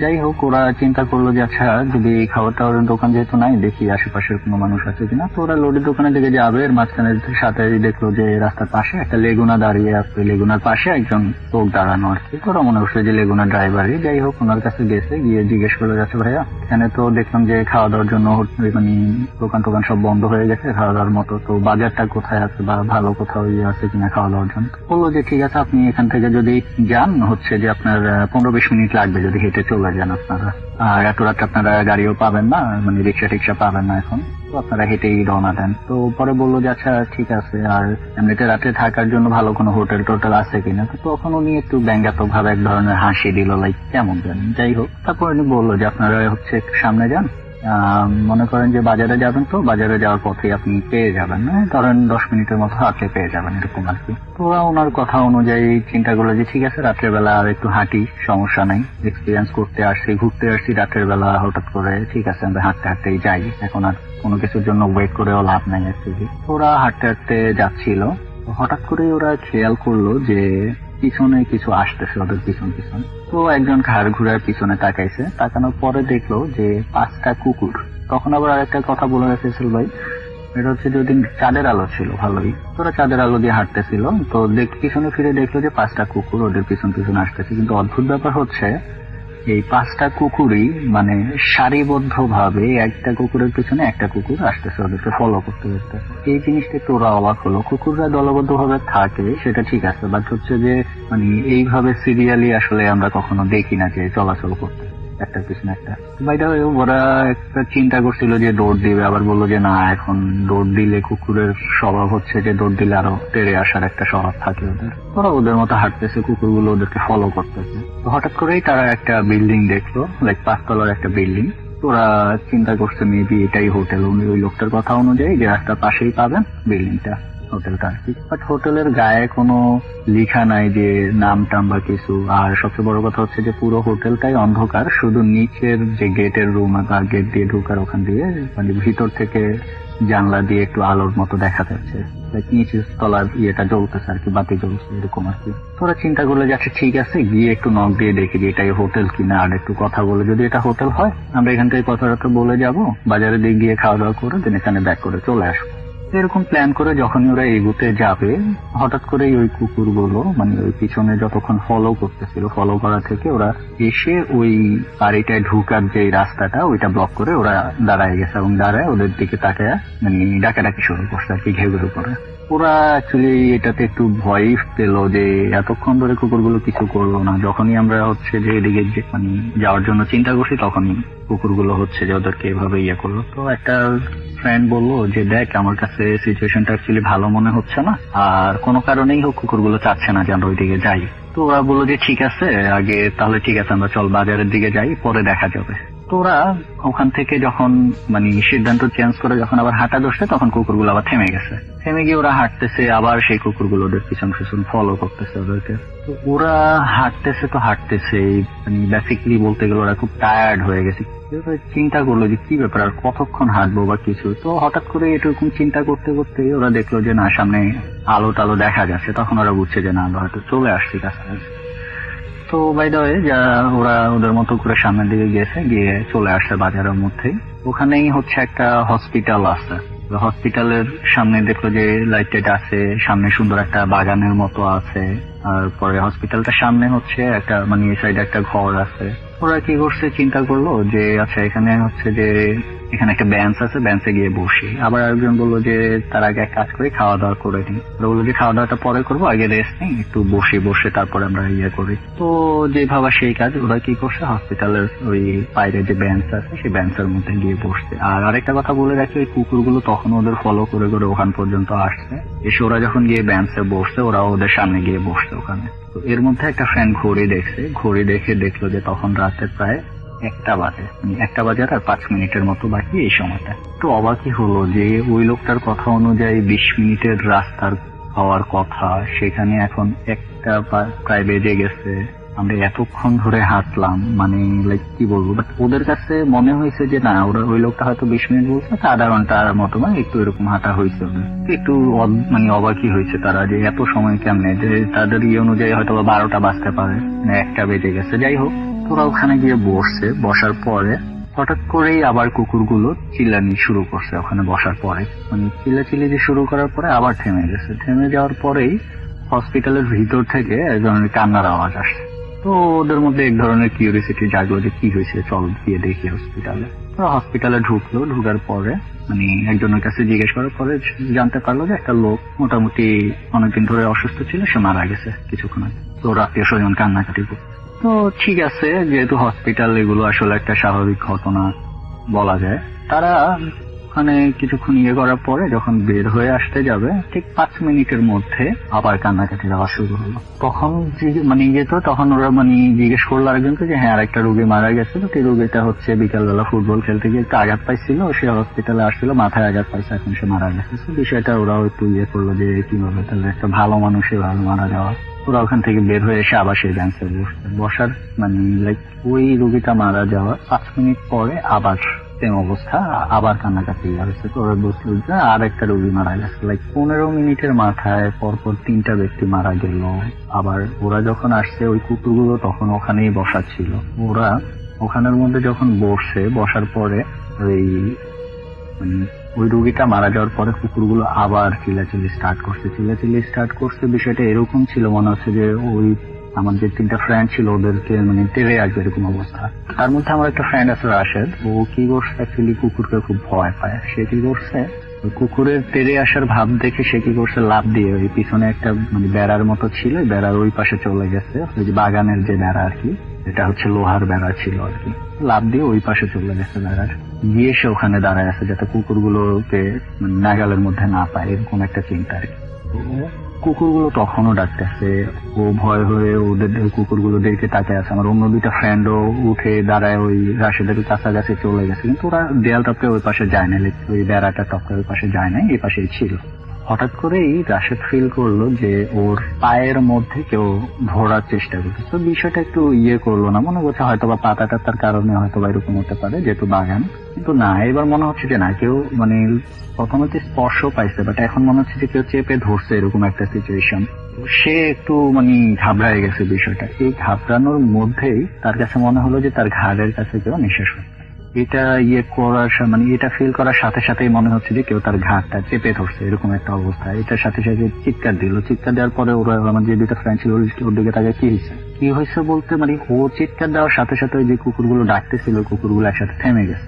ওরে আবার টেনে আমার ফ্রেন্ডরা বের করে আনছে। ওর চেহারার দিকে অ্যাকচুয়ালি তাকানো যাচ্ছে না, মনে হচ্ছে যে রক্ত শরীরের রক্তটা শুকায় গেলে হঠাৎ করে যেরকম হয়ে যায় না ফ্যাকাশে টাইপের, ওর শরীরটা মনে হচ্ছে এরকম টাইপের মনে হচ্ছে। ও প্রচন্ড রকমের ভয় পাইছে সে এখান থেকে, কি বলবো আর। তো যাই হোক, আমার ফ্রেন্ডরা বললো যে ঠিক আছে চলো, এখানে আর থাকার দরকার নাই এরকম। তো পরে এই হসপিটালের ওখান থেকে ওরা হেঁটে যখন বের হয়েছে, এর মধ্যে আমার ওই ফ্রেন্ডের অবস্থা বলা যায় যে একেবারেই বাজে অবস্থা। ও টোটালি এমন ভয় পাইছে যা বলার বাইরে আসলে। তো যখন বের হতে যাবে তখন ওখানে একটা লোকের সাথে দেখা হয়েছে, দেখে ওই লোকটা ওদেরকে দেখে বললো যে কি ব্যাপার, ওদের কি হয়েছে, ওনাকে এমন দেখাচ্ছে কেন। তো ওরা বললো যে আসলে এই ঘটছে আসলে। তো বললো যে আপনারা কোথায় বসছেন, ওই যে পাশে যে ঘরটা দেখতেছেন ওইটা আসলে লাশ কাটা ঘর, ওইখানে সচরাচর রাত্রেবেলা কেউ এরকম একটা বসে না। তো ওটা শোনার পরে তো ওরা আরো বেশি একটু ভয় পেয়ে গেছে। তো ওরা কি যে করবে, এরকম একটা সিচুয়েশনে ওদের নিজের প্রতি এখন নিজেদের এক ধরনের বকা দিতে মন চাইতেছিল যে কেন আমরা বের হইতে গেলাম আজ, এরকম আর কি। এর মধ্যে আরেকটা ফ্রেন্ড বললো যে দোস্ত আমার আসলে অনেক খিদা লাগছে, চল আমরা খাওয়া দাওয়া করি। এখন খাওয়া দাওয়া শেষ করে তারা যখন ওই দোকানের মধ্যে বসেছিল তখন চিন্তা করলো যে অ্যাকচুয়ালি দেখা যাক কি হয়। তো ওরা বললো যে দেখ, এর মধ্যে আরেকটা ফ্রেন্ড বললো যে দেখ আসলে এই সকল ব্যাপারে রাত্রের বেলা চল আমরা এক কাজ করি যে মসজিদে যাওয়া যায় কিনা, যদি আশেপাশে কোনো মসজিদ থাকে আমরা মসজিদে গিয়ে শুয়ে থাকার চেষ্টা করি। তো ওরা গেল, যাওয়ার পরে ওখানে মসজিদের যাওয়ার পরে এখন দেখলো যে একটা লোক ওখানে বসা আর কি। ওই লোকটা বললো যে দেখেন আসলে মসজিদে কোন রকম ছাড়া রাত্রের বেলাটা থাকাটা ঠিক, ওরা কি আর করবে, কিছু করার নাই। তো পরে কি করলো, তারা ওই হসপিটালেই চলে আসছে, হসপিটালের মধ্যে আসছে, এসে হসপিটালেই মোটামুটি রাতটা ওরা স্টে করছে, কারণ হসপিটালে স্বাভাবিকভাবে রাত্রে মানুষরা জেগে থাকে। ওরা রাতটা যখন ফজরের আজান দিল, আজান দেওয়ার পরে ওরা যে নামাজ পড়ে এই মসজিদে গিয়ে নামাজ পড়ে যখন ব্যাক করবে আর কি। আরেকটা ব্যাপার হয়েছে, ওরা যখন ব্যাক করতেছিল যে পথে আসছে সেই পথেই তো ওরা ব্যাক করবে, ওখানে গাড়িতে উঠছে, গাড়িতে উঠার পরে ওই যে রাত্রেবেলা যে বাড়িটাতে অ্যাকচুয়ালি ওরা ওই দিক ফলো করতেছিল যে দেখা যায়, রাত্রেবেলা তো ভালো মতো দেখতে পারি না, আর কুকুরগুলো কেমন ডাকাডাকি করছিল, এখন যে করি দেখি কি অবস্থা। বাট ওরা অ্যাকচুয়ালি খুব অবাকই হইলো যে ওই থেকে বাজার থেকে তারা যেখানে গিয়ে নামছে আর যেখানে পরবর্তীতে গেছে ওখান থেকে তারা গাড়িতে উঠার পরে ওই বাজারে যেতে গাড়িতে করে সর্বোচ্চ 2 থেকে 3 মিনিট লাগছে। আর এই 2 থেকে 3 মিনিট রাস্তার মধ্যে তারা কোনো বিল্ডিংই দেখলো না। তো অ্যাকচুয়ালি এটাই আসলে ইয়ে ছিল যে ওরা রাত্রেবেলা তাহলে কোন বিল্ডিং এর কাছে গেছিল, বা ওখানে যদি ঢুকতো তাহলে ওদের আসলে কি হইতো। ওই কুকুরগুলো বাধা দেওয়াতে ওরা বেসিক্যালি ডিসিশনটা চেঞ্জ করছিল তখন। তো তারপরে ওরা ঢাকায় চলে আসে ওই দিনই। আর আমার ওই ফ্রেন্ডটা ভয় পাইছে, ও আসলে অনেকদিন অসুস্থ ছিল, অনেকদিন বলতে প্রায় 8-9 দিনের মতো সে অসুস্থ ছিল, প্রচন্ড জ্বর ছিল ওর মধ্যে। পরবর্তীতে আস্তে আস্তে সব ঠিক হয়ে যায়। তো এই ছিল রাসেল ভাই আমার ঘটনা। আশা করি ভালো থাকবেন। আর ভূত স্টিমটা আসলে অনেক মিস করছি আমি। ভালো থাকবেন, সুস্থ থাকবেন। আশা করি ভূত আপনি অনেকদিন চলবে। ধন্যবাদ। এখন সরাসরি আরো একটা ঘটনায় চলে যেতে চাই। আমাদের সঙ্গে কেউ অতিথি আছেন, তার ঘটনায় যাব। আপনার নামটা প্লিজ একটু বলবেন, তারপর আপনার ঘটনায় চাই আমরা। আসসালামু আলাইকুম, আমি তানভীর আহমেদ রিফাত, কুমিল্লা থেকে ঢাকা মহাখালীতে থাকি। জি, আজকে আমি যে ঘটনাটা আপনাদের সাথে শেয়ার করব, এই ঘটনাটা আমি কুরবানি ঈদের পরের দিন আমাদের এলাকারই পাশের এলাকার একজন চটপটি বিক্রেতা থেকে শুনেছি। জি, তো ওনার সাথে ঈদের পরের দিনে আরেকজন কুরবানি দিয়ে, তো ওখানে গোস্ত কাটানোর সময় আমি ওনার থেকে এই গল্পটা কালেক্ট করি। আমি সরাসরি তার গল্পতে চলে যাচ্ছি। তিনি ছিলেন একজন পেশায় একজন চটপটি বিক্রেতা। তিনি চটপটি বিক্রেতার পাশাপাশি উনি বাবুর্চিগিরিও করতেন। উনি অনেক জায়গা থেকে কাজের ইয়ে পেলে উনি ওখানে বাবুর্চিগিরি করার জন্য চলে যেতেন, পাশাপাশি চটপটি। তো যেদিন ঘটনা, ওদিন কুমিল্লা তিতাসে উনি একটি বাবুর্চিগিরি করার জন্য একটা কাজের অর্ডার পান। ওনার একজন আত্মীয় ওনাকে অর্ডারটা নিয়ে দেয়। তো যাক, যেদিন ওই কাজ, ওই দিন উনি ওনার যত সাঙ্গপাঙ্গ ছিল বা ওনার টিম ছিল ওনাদেরকে নিয়ে, এবং ওনার ছোট একটা ছেলে ছিল 3-4 বছরের, ওটাকে নিয়ে উনি রওনা দেন। তো ওখানে যান, ওটা ছিল 40 রান্না।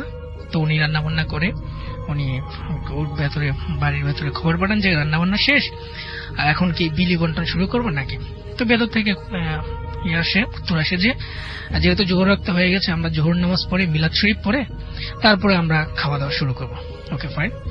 তো এই ফাঁকে রাসেল ভাই একটা ঘটনা ঘটে যে উনি যখন রান্না বান্না করে শেষ করে উনি পাতিলগুলো সাজিয়ে রেখেছিলেন, তখন একটা কুকুর বারবার ওই পাতিলগুলোকে রাউন্ড দিচ্ছিল, ঘুরে ঘুরে তার কাছে আসছিল, পাতিলগুলোর কাছে আসছিল। উনি বারবার এটাকে ভয় দেখিয়ে তাড়ানোর চেষ্টা করছেন, বাট এটা অন্যান্য কুকুরের মতো যাচ্ছে না, এটা বারবারই একই জায়গায় থাকছে।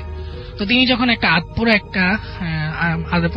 একটা কাঠ নিয়ে, লাকড়ি নিয়ে এটাকে তাড়া করলেন, তখন এটার সাথে সাথে চলে গেল, এটা আর আসলো না। তো ঠিক আছে, তারপর আবার তিনি বসে নিলেন, কাজ শেষ, সবাই বসে একটু রিল্যাক্স করছে।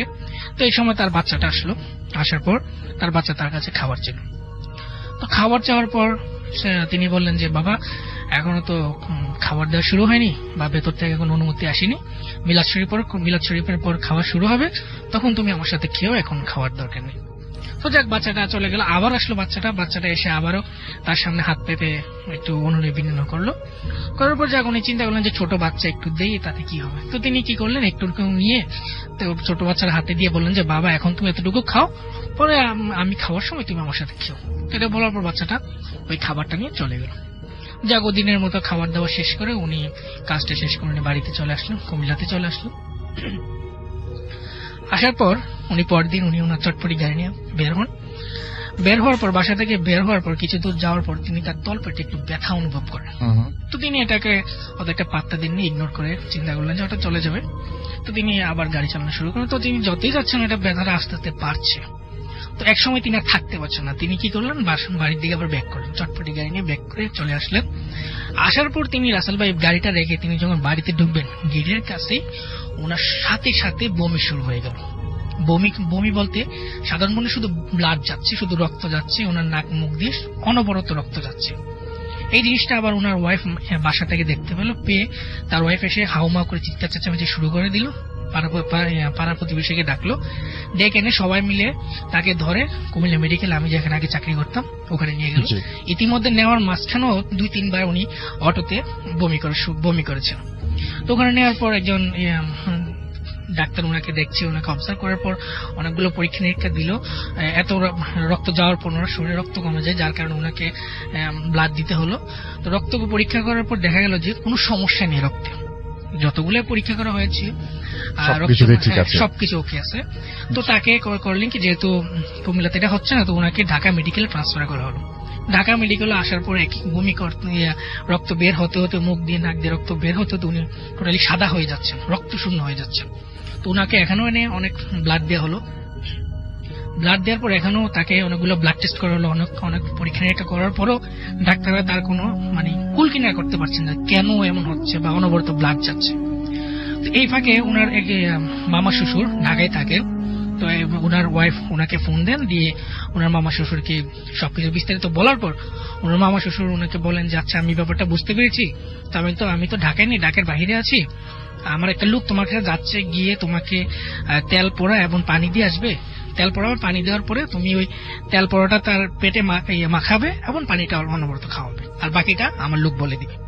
তো ঠিক আছে রাসেল ভাই, উনি কথা বলার পর 10-15 মিনিটের মধ্যে একটা লোক গিয়ে সেখানে হসপিটালে উপস্থিত হবে। তো ওই লোকটা বেশভূষা ছিল অনেক লম্বা, আর ওই যে সৌদিয়ানরা যেমন আলখাল্লা পরে, কোনরকম আলখাল্লা, ইসলামিক আলখাল্লা, ওইরকম উনি গেলেন, গিয়ে তাকে ওই যে আপনার তেলের শিশি বা বোতল পানি দিয়ে আসলেন, দিয়ে এসে বললেন যে হুজুর বলেছে যে আপনারা এটা কন্টিনিউ ব্যবহার করার জন্য, আর আপনারা যত তাড়াতাড়ি পারেন এটা ব্যবহার অবস্থায় আপনারা কুমিল্লা ব্যাক করুন, কুমিল্লা ফিরে গিয়ে একটা হুজুরের সাথে যোগাযোগ করুন। যেহেতু আমার হুজুর এখন কুমিল্লা ঢাকাতে নেই বা উনি আসতে লেট হবে, তা আপনার থেকে দেরি করতে নিষেধ করেছে, আপনি চলে যান, আপনারা চলে যান। তো ঠিক আছে, যখন রাসেল ভাই তারা ওই তেল পরে এখন পানি পান করা শুরু করে দিল রোগী, তখন আল্লাহর রহমতে আস্তে আস্তে উনি এই জিনিসটা বন্ধ হয়ে গেল, রক্ত যাওয়া তো অলরেডি বন্ধ হয়ে গেল। তো তারা কুমিল্লাতে ব্যাক করলো। কুমিল্লাতে ব্যাক করার পর কুমিল্লাতে এসে একজন পিসা হুজুরকে দেখালো।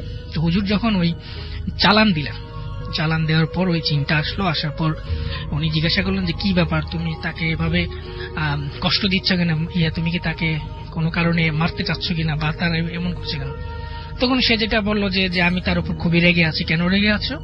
বলে যে তার কাছে আমি খাবার চেয়েছি, প্রথমে আমি গিয়েছিলাম, গিয়ে আমি ঘোরাঘুরি করেছি কুকুরের বেশে, কিন্তু সে আমাকে আগুন দিয়ে তাড়া করে।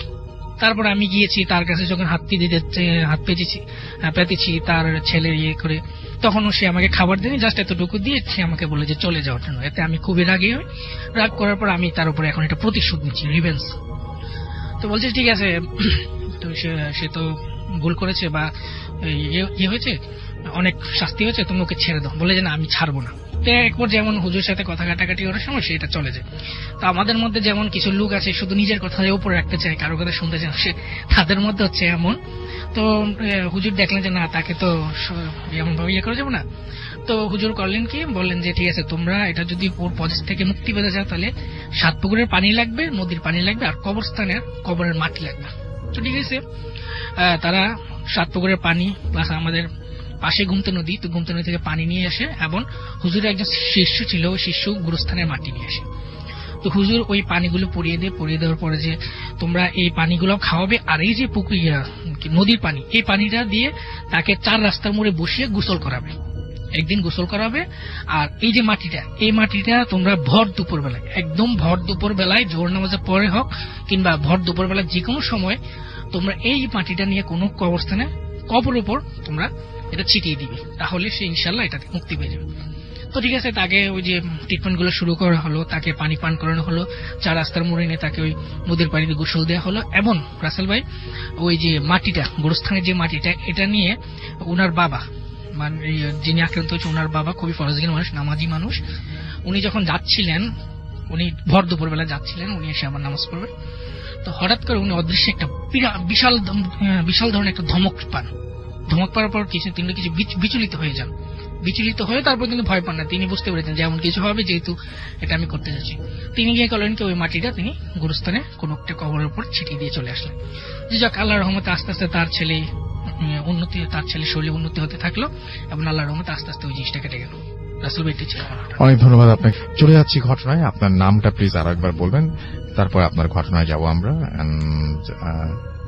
চলে যাই আপনার ঘটনায়। আমি জি, একটু কাছ থেকে বলতে হবে।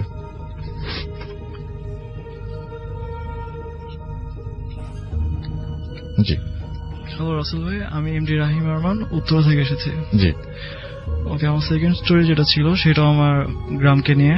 তো এটা হচ্ছে ঈদের দিন বিকালবেলা বলতে সন্ধ্যার দিকে। তো ইউজুয়ালি ঈদের দিন সন্ধ্যার দিকে যখন আমার বাড়ির কোরবানির সকল কাজ শেষ করে কসাইরা চলে যায়, তখন আমার বাবা আমাদের যে বাসার পেছন সাইড, আই মিন গ্যারেজ এবং আমাদের বাসার মেইন গেট, এর মাঝখানে প্রায় 20 মিটারের মতো একটা জায়গা, যেখানে কাঁচা ওই পাকা রোড এবং দুই পাশে হচ্ছে গার্ডেনের মতো। তো মেইন গেটের পরে হচ্ছে একটা স্টলের মতো, যেখানে ম্যাক্সিমাম টাইমে বাবা গিয়ে কথাবার্তা বলে বাড্ডা দেয়। তো সেদিন আপনার মাগরিবের নামাজের খুব বেশি হলে আধা ঘন্টা পরে আকাশে মেঘ হচ্ছিল এবং গুড়ি গুড়ি বৃষ্টির একটা সম্ভাবনা ছিল। তো একটা কথা বলি রাসেল ভাই, যেহেতু আমার বাসার পেছন সাইড এবং মানে নিচতলা যেহেতু টোটালি খালি থাকে, সো বলতে গেলে নিচতলায় গ্যারেজও অলওয়েজ আপনার অন্ধকার, বা করিডোর যেটাকে বলি, এটা অলওয়েজ অন্ধকারই থাকে। তো ওই দিন বাবা আপনার কয়টা বাজে তখন বলতে গেলে হয়তো সন্ধ্যা 7টার কাছাকাছি, ওই টাইমে বাবা ওই মেইন গেটের দিক দিয়ে ওই দোকানে যাচ্ছিল। তো আমি পিছন থেকে বাবাকে ফলো করে মেইন গেট পর্যন্ত যাই। তো বাবার সাথে আমার একটু কথা হয় এবং দেন আমি বাবাকে বিদায় দিয়ে যখন মানে গ্যারেজের করিডোর দিয়ে বাসায় ঢুকবো, ওই টাইমে বৃষ্টি শুরু হয়ে যায়। তো শুধু আমার গ্যারেজের লাইট অন করা ছিল এবং করিডোরের লাইট অন করা ছিল, বাট দোতলায় ওঠা যে সিঁড়িটা সেটার লাইট অফ করা ছিল এবং নিচতলার লাইট অফ করা ছিল। তো আমি যখন গ্যারেজ ক্রস করে আপনার করিডোরে ঢুকতেছিলাম, তো ওই টাইমে আমার কাছে মনে হয় যে টাইলসের উপর যদি গরুর খুর যেটাকে বলে পা, ওটার যদি একটা আওয়াজ হয় টকটক, এই আওয়াজটা মানে পিছনে হইতেছিল। তো ফার্স্টে আমি পিছনে তাকাই এবং তাকানোর পর যেটা দেখি সেটা হচ্ছে যে একটা গরু, আপনার মিডিয়াম সাইজের একটা গরু, খুব কালো কালার এবং চোখগুলো ছিল টোটালি লাল, এবং এটা কোনো হিংস্র ভাব না, খুব স্বাভাবিক একটা লুক নিয়ে তাকায় ছিল। তো ব্যাপারটাকে আমি 2 থেকে 3 সেকেন্ডের মতো দেখি এবং দেখে আমি আয়াতুল কুরসি পড়ে সেখান থেকে সোজা দৌড় দিয়ে আমি দোতলায় চলে আসি। তো যখন দোতলায় চলে আসি নিজের রুমে, আমি বেডে এসে শুয়ে যাই এবং সাথে সাথে আমার মনে হয় যেন আমার শরীরের কোনো পার্টস আমি ঠিকভাবে মুভ করতে পারতেছি না, মানে নিজেকে খুব ভার ফিল হয়। তো এভাবে মানে মোটামুটি তখন একদম রাত 10টা-11টা পর্যন্ত হয়ে যায়। একটা সময় আমি রাতে খাওয়া দাওয়ার জন্য টেবিলে যাই এবং আমার কাছে মনে হয় যে আমি আরো বেশি সিক হতে থাকি। তো তখন আমি আমার ব্যাপারটা আমি আমার মা এবং আমার দাদির সাথে শেয়ার করি, এবং আমার দাদি যেহেতু হজ করে আসছে এবং দীর্ঘ টাইম আমার গ্রামের বাড়িতে আছেন, উনি ব্যাপারটা শুনে আমাকে বলেন যে এরকম যারা দেখে আর কি, যে আমার গ্রামেতে কিছু খারাপ জিন আছে যেগুলো হয়তো এরকম গরুর অথবা ছাগল অথবা যে কোনো অ্যানিমালস এর রূপ নিয়ে সামনে আসে, এবং এগুলো দেখার পর গ্রামের বাড়িতে মানে আমার এলাকায় 2 থেকে 3 দিন পরে কোন একজন মানুষ মারা যায়। তার মানে মেইন ঘটনাটা হচ্ছে যে এরা এটা যারা দেখেন তারা কয়েকদিনের মধ্যেই মারা যান। না এটা না, মানে যে দেখে তার পরিচিত অথবা ওই এলাকায় কেউ একজন মারা যায়। আচ্ছা, মানে এর আগে আপনি তাহলে দেখার পরে কে মারা গেল? তো আমি যখন দেখছি, আমি দেখার ঠিক মানে ঈদের তৃতীয় দিন যিনি মারা যায় উনি সম্পর্কে আমার দাদু হয়, মানে আমার আত্মীয় স্বজনই মারা যায়। আচ্ছা, তো উনি মারা যায়। তো পরে আমার মা সকালবেলা ঈদের মানে যেদিন উনি মারা যায়, উনি ওদিন সকালবেলা যখন ওই রিলেটিভের ফ্যামিলির সাথে কথা বলতেছিল, তখন জানতে পারে যে উনি বয়স ছিল হচ্ছে 88। উনি স্বাভাবিক মৃত্যুবরণ করে, কিন্তু মানে যখন গ্রামের মানুষজন বলতেছিল যে ওরাও সেম এরকম অনেক আগেও দেখছে, কিন্তু এরপরে স্বাভাবিক ভাবে মানে অস্বাভাবিক কেউ না কেউ মারা যায়। এবং আপনার সাথেও ঠিক একই ঘটনা, এবং এটা হচ্ছে এই কোরবানি ঈদেরই ঘটনা। হ্যাঁ, এটা রিসেন্টলি এই কোরবানি ঈদের দিন বিকালবেলা। অনেক ধন্যবাদ আপনাকে। আমরা চলে যাব আমাদের শেষ অতিথির কাছে, তার কাছে ঘটনা শুনবো। খুব ছোট্ট একটা ঘটনা, চলুন শুনে আসি ঘটনাটি। আমি সোহান তারেক, এসেছি রায়েরবাগ, ঢাকা থেকে। আজকে আমি যে ঘটনা শেয়ার করব সেটা হচ্ছে আমাদের এলাকার মোবাইল এবং কম্পিউটার সার্ভিসিং দোকানের মালিক জুয়েল ভাই। তো একদিন আমি, আমার ফ্রেন্ড শাফিন এবং শওকত, আমরা এই 3 জন মিলে জুয়েল ভাইয়ের দোকানে আড্ডা দিচ্ছিলাম। তো আড্ডা দিতে দিতে একবার আমরা প্যারানরমাল ঘটনা নিয়ে আলোচনা শুরু করি। তো জুয়েল ভাই বললেন, আসলে আমি একটা ঘটনার মুখোমুখি হয়েছি, সেটা আসলে আমার তো ঘটনা তিনি বলেছিলেন, ঘটনা হয়েছিল আর কি ইতালিতে তিনি যে শহরে থাকতেন সেটা হচ্ছে ফ্লোরেন্স শহর। ওই শহরে তিনি একটা রেস্টুরেন্টে জব করতেন। তো ওই রেস্টুরেন্টে জব থাকা অবস্থায় তিনি আরেকটা জব অফার পান ইতালির আলেসান্দ্রিয়া শহর থেকে। তো তার বাঙালি সহকর্মীরা বলছিল যে জবটা না করতে, কারণ ওই রেস্টুরেন্ট থেকে অনেক মানে ব্যাড রিভিউজ পাওয়া যায়। তো তিনি বলেন, না, স্যালারি তো ভালোই, আমি এটা করবোই। আর ইতালির মতো এরকম একটা সভ্য দেশে এই ধরনের ঘটনা বিশ্বাস করা মানে হাস্যকর। তিনি যান, ওই রেস্টুরেন্টে জব নেন। ঠিক 8-10 দিন পর রাসেল ভাইয়া যেটা হয়, একদিন রাতের বেলা ঠিক 2:25 তিনি যেরকম বললেন, রাত 2:25 তিনি জব করছিলেন, রেস্টুরেন্টের দায়িত্বে ছিলেন। তো বাবুর্চি ভিতর থেকে বেরিয়ে এসে বলল যে মাংস কাটছিলাম, মাংসগুলো মানে প্রচন্ড রক্তক্ষরণ হচ্ছে, মানে কোনো পশু জবাই দিলে যেরকম রক্ত বের হয় ঠিক সেরকম মানে পুরো ফ্লোরটা একদম রক্তে ভরে গিয়েছিল। তো সবাই মিলে যখন দেখলেন যে আসলেই একদম ফ্লোরে অনেক রক্ত, কিন্তু এরকমটা হওয়ার কথা না আসলে, কারণ মাংসগুলো একদম ধুয়ে মুছে ভালোভাবে ফ্রিজে রাখা হয়েছিল। তো তারা বললেন ঠিক আছে আমরা পরে কাজ করি, এখন একটু রেস্ট নেই। তো কিছুক্ষণ পর তারা অনুভব করলেন যে হয়তো কোনো কাস্টমার এসেছেন। তো তারা গিয়ে দেখতেন যে মানে 4-5 জন লোক, তারা মানে ট্রেডিশনাল ইতালিয়ান ড্রেস 19 শতকের সেই ড্রেস পরা। তো দেখে তারা অবাক হলেন যে মানে 19 শতকের ট্রেডিশনাল ড্রেস তারা এখানে পরে আসলেন। তো তারা যখন জুয়েল ভাই যখন বলবেন যে কোনো কিছু দরকার কিনা, লাগবে কিনা, তো ওই 4-5 জন লোক কোনো কথা না বলেই মানে কয়েকটা গ্লাস ভাঙলো, গ্লাস ভেঙে তারা চলে গেল। তো জুয়েল ভাই আর তার সহকর্মীরা মিলে সিকিউরিটি গার্ডদের জিজ্ঞেস মানে বললো ঘটনাটা।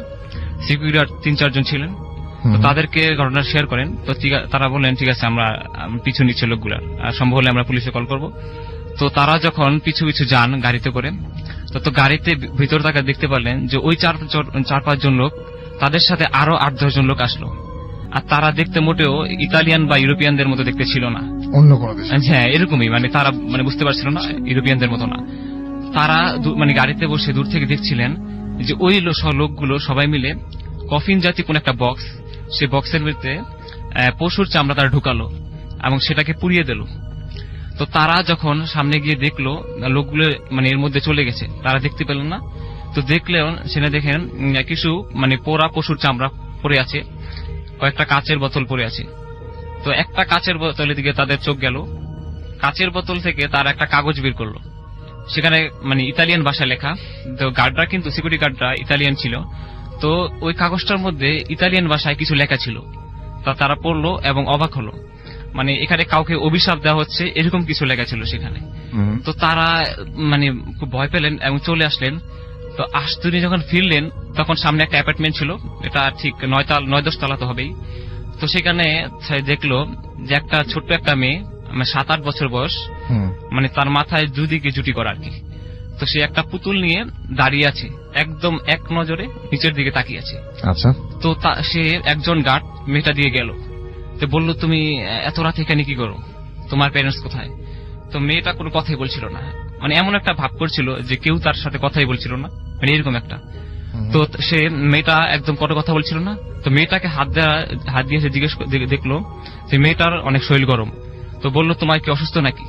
মেয়েটা কথা না বলে সোজা হাঁটা শুরু করলো। তো তারপর মেয়েটা যেহেতু এক নজরে তাকিয়েছিল তাদের দিকে আর হাঁটছিল, তো সে আবার গিয়ে বললো মেয়েটাকে যে তোমার সমস্যা কি, কথা বলো না কেন, তোমার বাবা মা কোথায়, আবার জিজ্ঞেস করলো। তো মেয়েটাকে ডান দিক দিয়ে ইশারা করে দেখালো, মেয়েটা মানে কোনো একটা কিছু দিকে ইশারা করলো। তো তারা গার্ডগুলো মিলে ওই জায়গাটাতে গেল, তারা ভাবলো হয়তোবা তার প্যারেন্টস গুলো এখানে আছে। তো সেখানে গিয়ে গেল, দেখলো যে না এখানে কোনো ব্যক্তি নেই, কিন্তু একটা পুতুল দেখতে পেল। পুতুলটা দেখতে মানে ওই মেয়েটার হাতে যেরকম একটা পুতুল ছিল, মানে একদম হুবহু সেরকম একটা পুতুল। তো পুতুলটার পাশে দেখলো মানে আগুন জ্বলছে সামান্য, দেখে বোঝা যায় যে কোনো জিনিস পোড়ানো হয়েছে, ধ্বংসাবশেষ এখানে রয়েছে।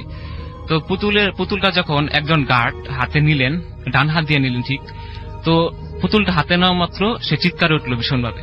তো পাশে সবাই বললো যে কি হয়েছে, দেখলাম আমার হাত প্রচন্ড ব্যথা করছে। তো সবাই মিলে তাকে ধরাধরি করে গাড়িতে উঠালো।